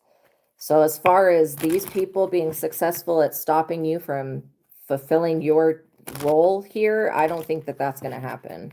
And they're not going to be able to pull you down a dark path or make you hurt people. Like whatever these people have planned is stupid. You're not going to fall for it. You're not going to be a part of it. So they might as well just give up on that. 3 of Cups. This is your time to 3-3. So we just had 2 3s in a row. 3 of Pentacles to 3 of Cups. This talks about stability, a harvest, abundance, good friendships, good relationships. Yeah, because once you've gone through having bad relationships, you pull in good ones. You pull in better situations most of the time. Sometimes if we're stuck in a pattern or a curse or whatever, we'll keep pulling in the same experience. But I will tell you guys, you have the power to break curses. Like already within you. Once you go within and you use that muscle that is God, so like going within and connecting with God's energy, yeah, you break curses. So it doesn't matter what these people speak. No, the universe is not listening to them. 8 of Cups. They have to walk away dissatisfied after stacking all these cups.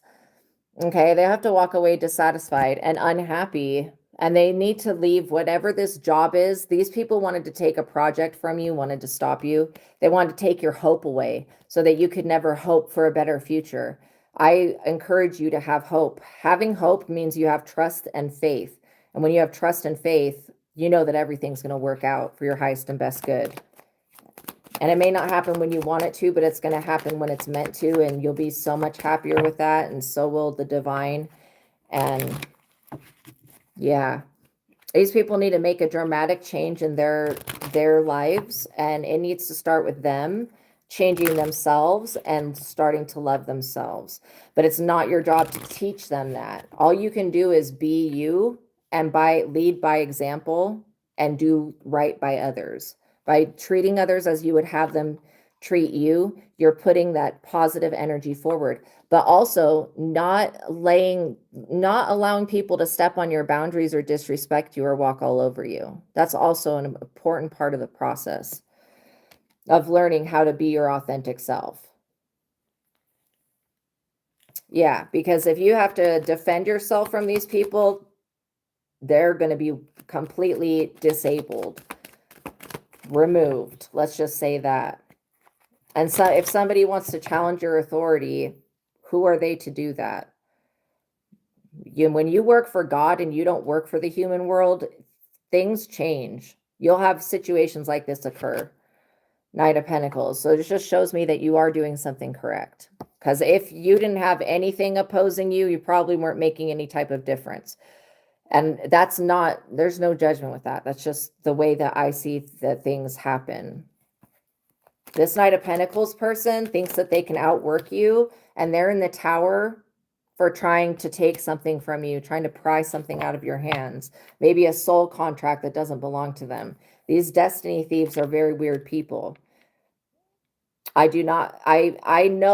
believe more in somebody turning another person into a hen or a chicken than I do in a destiny swap, because God is not stupid. Magic may be real, but you can't use it to become somebody else. That, like, think of it this way. For you to be who you are, you had to go through everything that you went through. If this person wants to become you, they're going to have to go through everything that you went through, because you're only the way that you are, who you are, because of what you've gone through and because of how you've grown and become stronger. So if they want that, they're going to have to go through every pain, every heartbreak, every loss, every time where they had to be isolating themselves, standing on their own, fasting, praying, meditating. These people don't want to do none of that. They don't. So they can't be you. This is another reason. And when these people try to do the destiny swap and it fails, you know what happens? They start to go through the things that you have survived, and these people are not guaranteed to survive these things. This is why they should just want what God has for them, not what God has for somebody else. 10 of Wands. And if these people were living right in any type of way, and there's no judgment there, because I'm not going to be the one to say, oh, this is the correct way to live. We're all having an experience here. Okay. So I'm not judging anybody, but if these people were living right, this is how my discernment saying this. If they were living right, they wouldn't be burdened. They wouldn't be, first of all, if they were living right, walking, it doesn't have to be with Christ, but walking with God. If they were doing that, they wouldn't be carrying burdens like this by themselves. Okay. So that's evidence right there of these people not doing the right thing. Because if they were, those of you that know God, when you start to have your walk with God, your spiritual journey, that you're becoming closer to your higher self, to God, that beautiful energy, the burdens like lift off of you. You realize that you're not here carrying all of this by yourself. And there is a reason for it. For everything that you've ever gone through, there's a reason for it. Okay. It's happening to you, but it's happening for you. And there are times that I get upset. There are times that I'm not okay, where I don't feel like I'm okay, but I always make it through that. I always trust and know that God is working for me, and that anybody that's against me just doesn't know me. That's what I truly believe. Like they just don't really know me. They're making an assumption. DEATH. This is the end of a cycle with these people, but it's also the end of a struggle. And these people have to reckon with their ending being that they have to stop trying to block your projects and whatever your forward movement is. Like that's what they have to wrestle with as far as what's going to happen moving forward. Yeah, you are a very important being. You're here for a higher purpose as part of God's bigger plan for things. And who are we as individual people to question what God's bigger plan is? These people should not even be in that energy, thinking that they can challenge your authority or step up and compete with you or whatever. This weird energy. King of Wands. These people think that because they know a little bit of magic that they can just do whatever they want. And they don't realize that they had grace and mercy over their life at some point, which is why they were allowed to do what they want. Now that grace and mercy has been removed, AKA you probably disconnected from these people. Look, the definition of disconnection from them. This is God protecting you and protecting your crown right there, your spiritual crown. This soul contract is yours, and it's only yours, and is divinely protected, and nobody is going to be touching it. And all they can do is watch God literally make a table for you in the presence of your enemies. That's all these people can do, which is basically nothing, because God loves you and favors you because you can be trusted.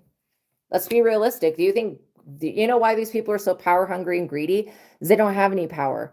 Do you think God would give power to somebody that's going to abuse it? No. This is why these people who don't have power are always doing stupid shit to try to get power over other people, because they don't have any. And they know that the reason they don't have any is because they cannot be trusted with it. They're not going to do the right thing.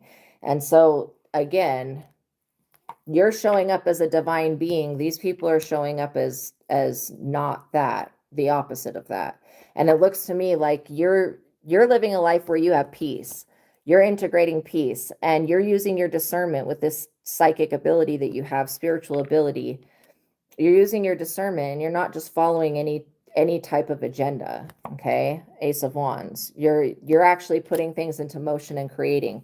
These people are in the Ten of Swords while they're being judged because of their involvement with the devil, because they wanted the money that God has for you, and they wanted to make you a beggar, and then they wanted to also block your love life. Two of Swords to the Lovers. They wanted to block your love union and keep you away from fame because they're bored and discontent, and because they don't want to see you make the world a better place. Miserable people like miserable people, and these people are very miserable. Okay. They also don't like that you have this traits of the star, and they don't like, that you represent everything that they're not. Page of Pentacles. Maybe they don't like the fact that you have a child or don't have a child. I mean, whose business is that? These people just need to get it together.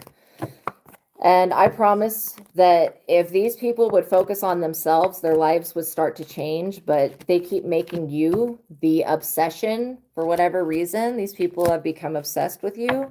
I don't really know why, but who cares? They've got to get past that. I mean, literally, we plead the blood of Jesus over all of this, because these people have no right to say that you don't deserve what God has for you. And no, there's nothing in the universe that's agreeing with these people at this time. So it's like they're being shut down and you're being approved, and they don't like that energy. They listened to somebody who was not truthful about you, that wanted revenge. And these people followed up on it, and they're stupid for that. There was no revenge due to them. There was no wrongdoing. Jealousy and envy is not a good enough reason to get revenge on somebody. And the need to compete. That's crazy, you guys. But I'm so proud of you, and I have hope for you guys. So just like I promised, thank you guys for making it to the ending of this reading. For those of you that do want to stay to listen to more about the books that are tagged in the products and linked in the description box below, go ahead and stay. And then those of you that are not going to stay, I love you so much. Either way, peace be with you. God be with you. Okay, go within. Take some time to just breathe. Okay, drink some water. Do things that are good for your body. All right, please like the video, tap the notification bell. Make sure you're subscribed. All of that stuff helps the platform. Thank you guys for all your donations and your love. I love you guys so much. So I'm going to be talking about, and please like the video, hype the video if you see that hype button. Leave a comment. All of that stuff helps the algorithm know that this content is worth being seen, which I think that it is. So anyways, the first book that I'm going to talk about that's tagged in the products and linked in the description box below is the book that I've been using for 10 years with success. It is called The Truth of God, and it's an advanced intuitive living workbook written by Michael STEADMAN, who is a doctor of divinity. So I'm just going to open the book and see what it takes me to, and I'll probably read a little bit, and then I will talk about the techniques that I use every single day from this book. I think I'm going to read about prayer. Okay, yeah. So throughout record Western time that we are aware of, there has been a form of communication with God that has been used to beseech guidance and assistance. Prayer, as it has become to be known, can be done inwardly or outwardly. So there's things that are silent prayers, that are ones that we're doing inside ourselves that we're not speaking. And then there are prayers that we say outwardly, right? So that's basically what he's saying. It says, I save this for the last because in a lot of cases it is used for favor, Would you, God, do this for me or them? Bless, protect, smite, etc. Looking outside of themselves for the request to be granted. God is not a genie. And I had to come to realize that, like becoming an adult, that God is not a genie sitting around waiting to just grant wishes. Okay. Many of the religious doctrines in the world say or allude to the temple of God lies within. This has given a good direction to look for God, but misses the target. The oneness that is spoken of by many peoples, the Father and I are one, all things are one, is saying that one, all things are one, that there's only one. That God is here and now. Me, you, that blade of grass, that grain of sand are all God having this experience. Prayer, when utilized in its most positive form, can be a useful tool. When we focus on something that makes us feel good, no matter what the words are that we spoke or thought, we create a moment where we are not focusing on something that's negative, which usually doesn't feel good. This is once again how creation works. This allows our natural state, which is joy, unconditional love, and peace, and mercy and compassion and all of that as well, and divinity and grace, to flow into our creation, and with it, those things that match our frequency at that time. It might just be to help with the request just asked, if it's a match. Sometimes when people be praying for something that they don't even believe that they could receive, and that's having a counteractive frequency to what you're asking for. So when you pray, act like you already have it. Pray as if you already have it. Think those thoughts like, what would it feel like for me to have this car, to have this job, to have this woman, to have this man, to have this experience, right? This lover, this great, beautiful life. What would it feel like? How would I feel when I am in the realization of having it? When you pray like that, and knowing that your prayer is going to be answered, the universe can do nothing but answer your prayer. So it's having a match. You want to have your frequency match what you're asking for. So anytime that prayer is used like that, whether to bless the food before eating or any other situation that might call for prayer in someone's mind, I see it as a good excuse to raise your frequency, which is what is happening. We will discuss this to greater extent later in the chapters. So the God technique is a technique that builds that inner muscle with you and God, so you have an open communication with your higher self at all time. The God technique to me is an extremely powerful technique that comes from this book, and it gives me the ability to rise above whatever is going on that doesn't feel good. So that to me is a fail safe, because I can remind myself, okay, that I am God and that I'm growing in the awareness of that, and it shifts my consciousness, my vibration, and I can get vibrationally above whatever is going on that doesn't feel good. And so I do use that technique a lot. The second technique that I'm going to talk about is the joy versus anger technique. And it's a very important technique. It gives you the ability, because it's based upon clairsentience, which is clear feeling.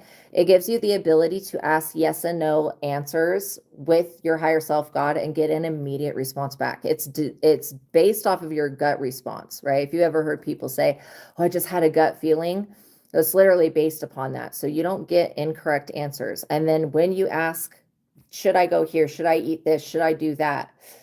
When you're asking, because your higher self, God, knows what's in alignment with you and what's not. So when you're asking, should I do this? That's what's being taken into consideration, right? So that you can get an immediate response back and not have to be waiting around looking for a sign, being confused. But my life before the joy versus anger technique, I would be waiting for my abilities to just kick on and warn me if something was off. But like I went through a lot of my life without this technique, and I'm so thankful to have it now. And you see me use it during the readings. When I pull a card and I'm like, is this so-and-so or is this so-and-so? I'm using the joy versus anger technique, because I don't trust anything that would speak to me in a voice. Homie, don't play that. I don't trust that shit. I don't listen to dead spirits or anything like that. I don't tolerate that stuff around me. I will communicate with angels because they're different. They're just different than dead people, but I don't like dead people, not to be rude. I just would rather speak with the living, to be quite honest. So anyways, so yeah, that's the joy versus anger technique. The next technique I'm going to talk about, sometimes when you're using the joy versus anger technique and you're asking, is this person the right person for me? And you could feel like you get the answer no, and you're like, oh, I just want to know more, this next technique will give you that more. So this book will teach you how to get compatibility on any subject, 1 being the lowest compatible, 10 being the highest compatible. And like I said, your higher self, God, knows what's compatible for you, knows what's the most important things and what is good for you. So when you look at a situation, like I've been told, I ask before I purchase things, I ask questions before I go places, I ask compatibility on things. Because sometimes, even if the compatibility is a 3 out of 10, I would consider that to be low compatible, but sometimes that's doing whatever that is more compatible than not doing anything at all. So again, it's just a change of perspective. So it gives you the ability to ask compatibility. The next technique that I'm going to talk about is the mind technique, which I am consistently doing, where you clear your thoughts and beliefs and all emotional baggage and everything that you're tethered onto that's creating the reality that you're experiencing, and then your reality shifts. And so by using the mind technique, if you are someone like me that gets repetitive, you know, I have moments or I have thoughts that don't feel good, that I know that like this thought is not a good thought to have, okay? Like, and then instead of allowing it to just sit there and become worse, I will do what's called the preemptive strike, where I write the thought down and then I manually clear it. And then I do an affirmation that gets a new neural pathway moving so I can start thinking a new thought that is like the opposite of it, or, you know, getting it going in a different direction. So that does happen where, you know, things, it's like peeling back the onions of a layer, or the layers of an onion. It really is like that, because sometimes you will have an issue like abandonment or fear or rejection, and it goes really deep. It's not just a one time clear it issue. There'll be thoughts that'll be like a one time clear it issue, and then you knowingly don't come in back into agreement. You know, the other psychic that I talked to and work with, they did tell me this. They said, once you clear and get rid of the thought and belief, don't go back to the trash can and pick it back up and go back into it. And so I'm more of a mind of trying to become aware of when I do that. So I'm not just like clearing the belief and then going, it always disconnects when I talk about that, going right back into it. So anyways, that is the truth of God. There's so many other techniques in this book, you guys. Like, we just read about prayer today, but there's so much stuff in here that's going to benefit your life for those of you that are interested. Okay. Again, this is the truth of God. It's been helping me for 10 years, and this is why I talk about it. It's written by Michael STEADMAN, who's a doctor of divinity. It's tagged in the products and linked in the description box below. So the next book that I'm going to talk about is the book that I've written, and I wrote this book. It is called Vassago, Vassago. Sorry, I'm trying to like balance it without the glare of the light. Tarot card spreads and spells, written by me, Astraea Love. And I wrote this book because, from my perspective, when it comes to reading cards, I only had God, the Holy Spirit, and like Vassago and Jesus and the other ascended masters to help. So I created a book that will teach you how to read cards for yourself. It sets up the outline to do it in a way that's safe. And not, I don't even think that there's a way that to not do it that's safe. I just feel like when people are just listening to random voices or whatever, you know, or even their own thoughts, I feel like that can be troublesome. So I created this book to teach you how to learn to read cards for yourself and for other people if you are interested in doing that. And so this is also tagged in the products and linked in the description box below. It is the deck that you want to use with this book if you're going to use, I mean, people have been asking me, oh, can I use oracle cards with it? I'm pretty sure you could use any type of card with this book, but I wrote it off of the original Rider-Waite. So if you learn the interpretations, I have this quick and easy, which has got the descriptions on it. If you learn these card interpretations, you can go to any specialty deck like the Thoth deck.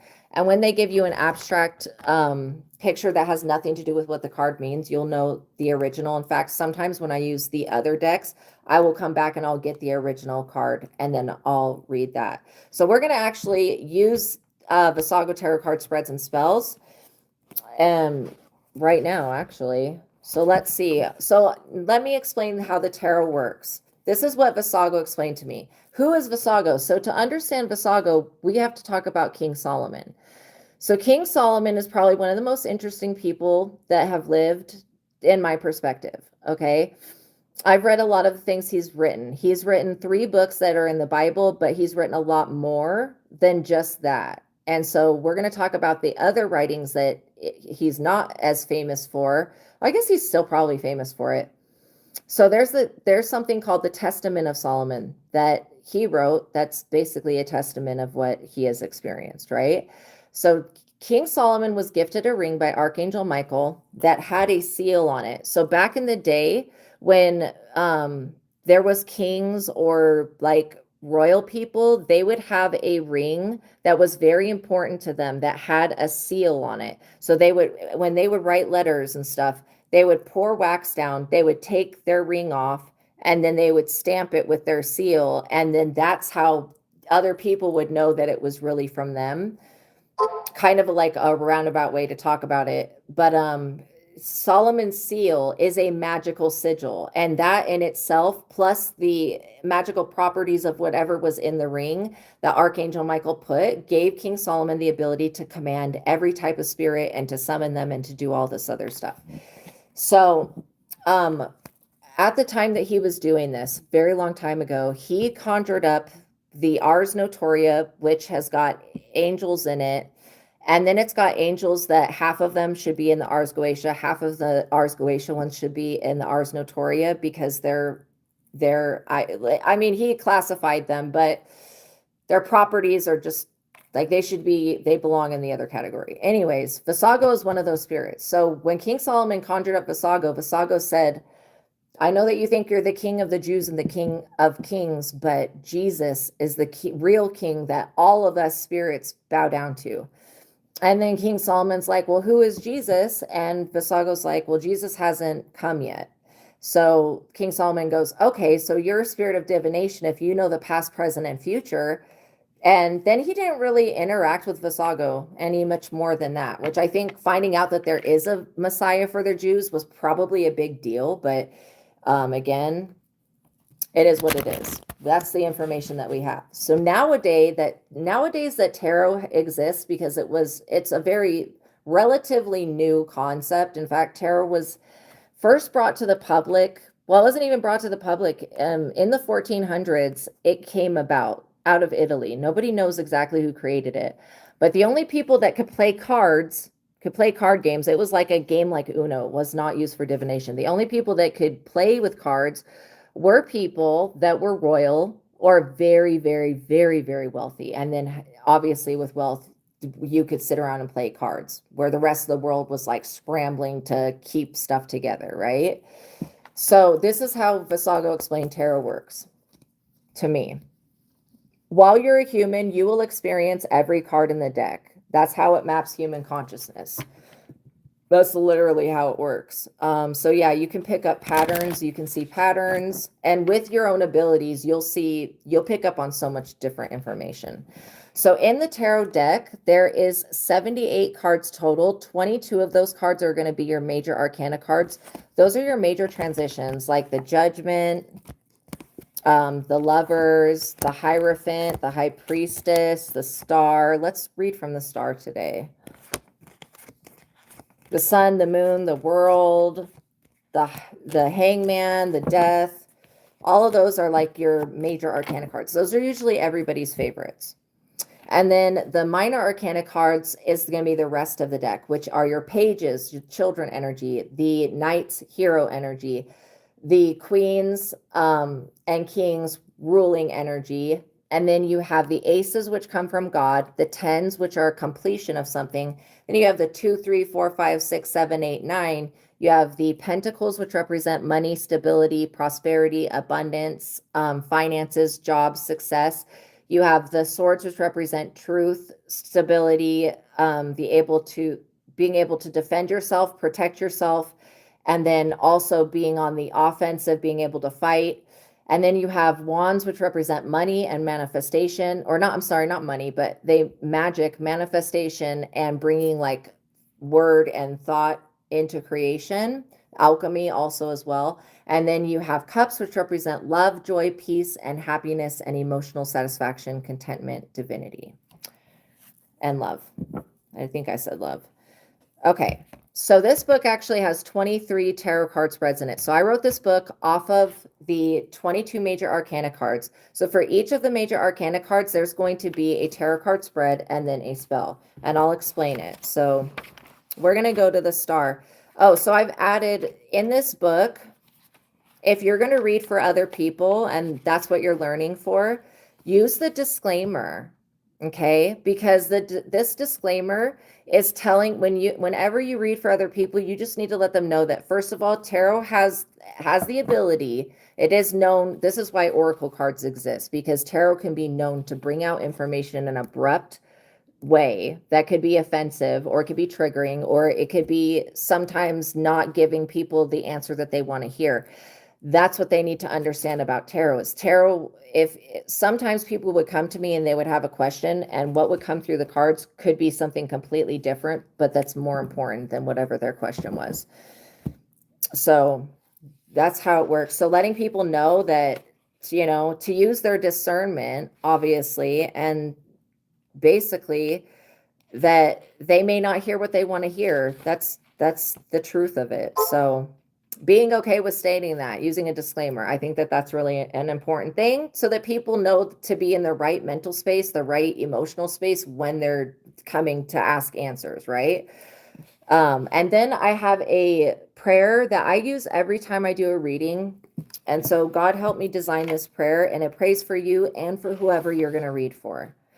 Then I've created an initiation if you want to work with Vassago. Now, through my tarot journey, Vassago has helped me see what's actually there, not just what I want to see.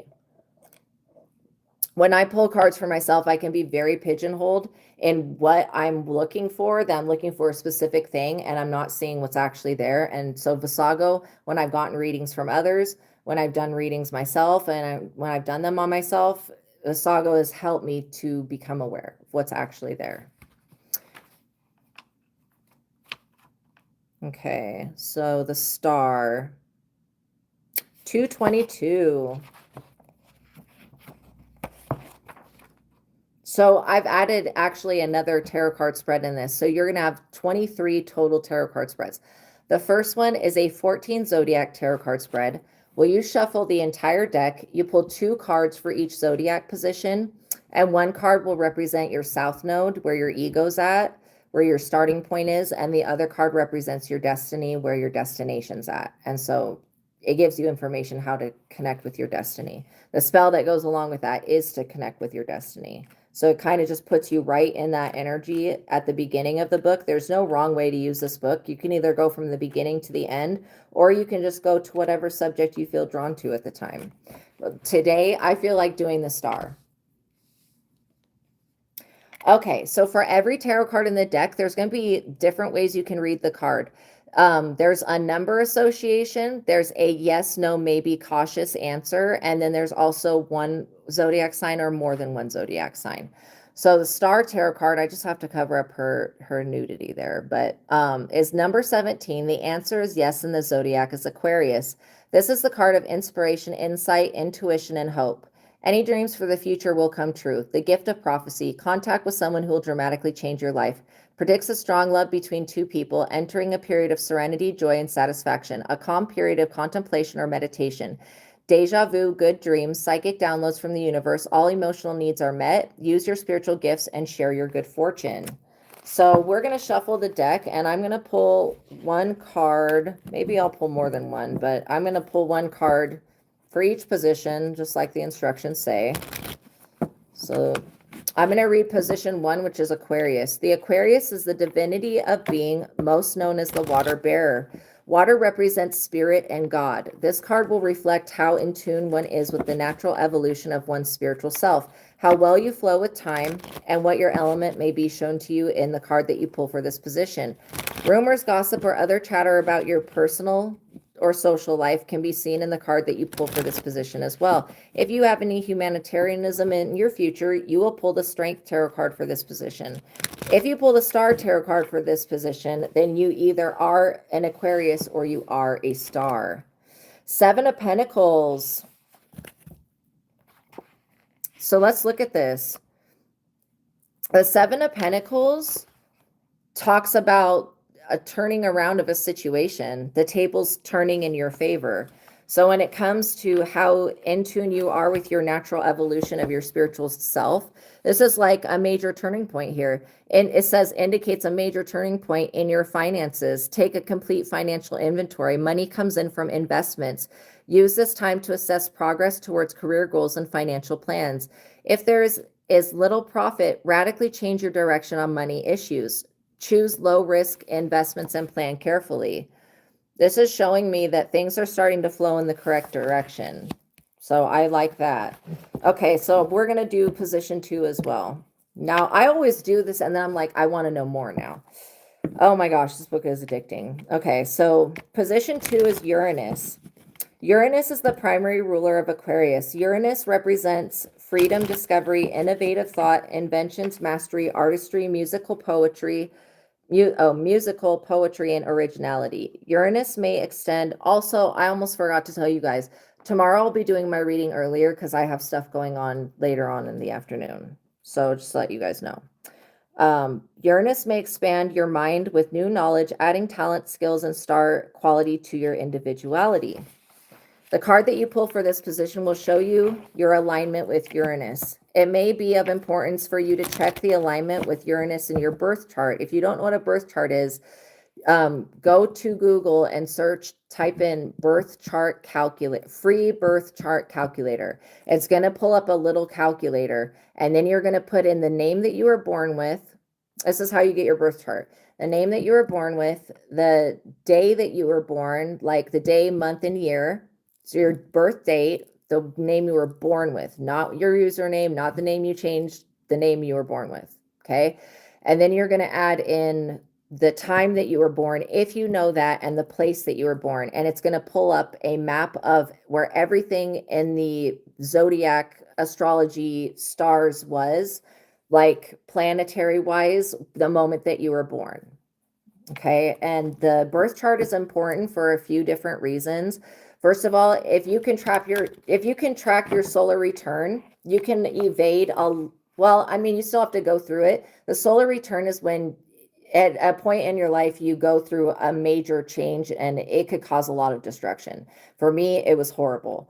Thank God you only have it once a life, but it's where the sun gets back to the same exact position that you were born, and it causes a reset on everything in your life. Everything that was not functioning right, that could be things that you were clinging on to, just fall to SHIT. So anyways, yeah, so going back to this. So it says that it may be of importance for you to check your alignment with Uranus in your birth chart. Uranus, to see what house it's in, what astrological house Uranus sits in. Because if it sits in, well, just depending on where it's at, it could mean a lot of different things for your life. So the natal chart the birth chart is basically a map, okay, for your life. Of course, we have free will and all that stuff, so take into consideration that. So if you have any resolutions for humanitarian causes, that may come through the card that you pull for this position. If you pull the Star Tarot card for this position, you will know that talent is in your blood. If you are an actor or an actress, with the help of the planet Uranus, one can go from not noticeable to noteworthy.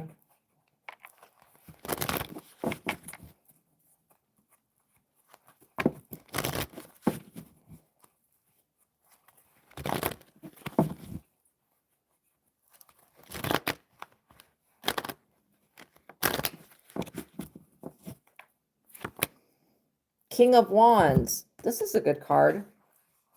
Okay. King of Wands is somebody that's handsome, charismatic. Again, we all have feminine and masculine energies, so we have every single one of these cards within us already as archetypes. Interesting. So this is talking about you having a commanding presence and strong convictions, strong leadership skills, attracts attention wherever you go. This means that you would probably be a good actor or actress. Yeah, an innovative, creative man. The Uranus is all about innovative thought. So yes, you are in alignment. Absolutely. The King of Wands is also a yes card. Okay, so now that you know how the book works, the star tarot card spell is to manifest a wish. So I'm going to go to the back of the book. If you were to be doing any of these readings in this book and at any point pull out more than one of the major arcana cards, I would pause the reading, go to the back of the book and see if that card combination is in there. And then if it's not, I would have a tarot journal that you write things down in, like when you get revelations and stuff. King of Wands. Oh, we're going to the star, which is in the way back. Way back. So I'm going to read a little bit from the star. Okay. The star is a card of inspiration, hope, divination, astrology, predictions, destiny, prophecy, dreams, and wishes come true. The star can show you what traits and qualities that you naturally possess that enhance the quality of your life and the life of those around you. Psychic impressions and spiritual intuition, mental fitness, and powerful third eye awareness. The star has a spark of passion that cannot be put out. When you pull the star card with any other card, it could point to the abilities that you have in relation to the cards that are pulled surrounding the star. If you pull the star and then the Fool card, it can indicate that you are not aware of your star power. If you pull the star in the reverse and then pull the Devil, it could indicate that you need to call your power back and rebuke the devil in your life. The star in the reverse indicates that a mental illness can affect you or the ones that you love. The star in the reverse indicates a loss of hope and a loss of psychic insight into problems. The star in the reverse is an imposter and a copycat or a doppelganger. The star in the reverse has no natural talent or skill. They lack motivation and are insecure and always doubt everything. When you pull the star in the reverse and then pull the Devil card, it could indicate that someone is getting their star power through the devil and their fame will be fleeting along with their success. The star in the reverse is lazy, dull, and boring. They do not shine. So check this book out, you guys. If you're interested in learning to read cards for yourself and others, and you're really interested in learning to read tarot, this is the book for you. Okay, you guys are going to love it. It's called Vassago Tarot Card Spreads and Spells. It's tagged in the products and linked in the description box below. Also, The Truth of God is also tagged in the products and linked in the description box below. And I have the Quick and Easy Rider-Waite Tarot deck, which is what I would use with Vassago Tarot Card Spreads and Spells. Of course, you can use whatever deck you want, but I suggest to get the best interpretations that you do use the Quick and Easy Rider-Waite Tarot. Because if you learn the interpretations from these cards, you can go to any specialty deck. And when they give you abstract pictures that have nothing to do with what the card means, you will know what the original says. Okay?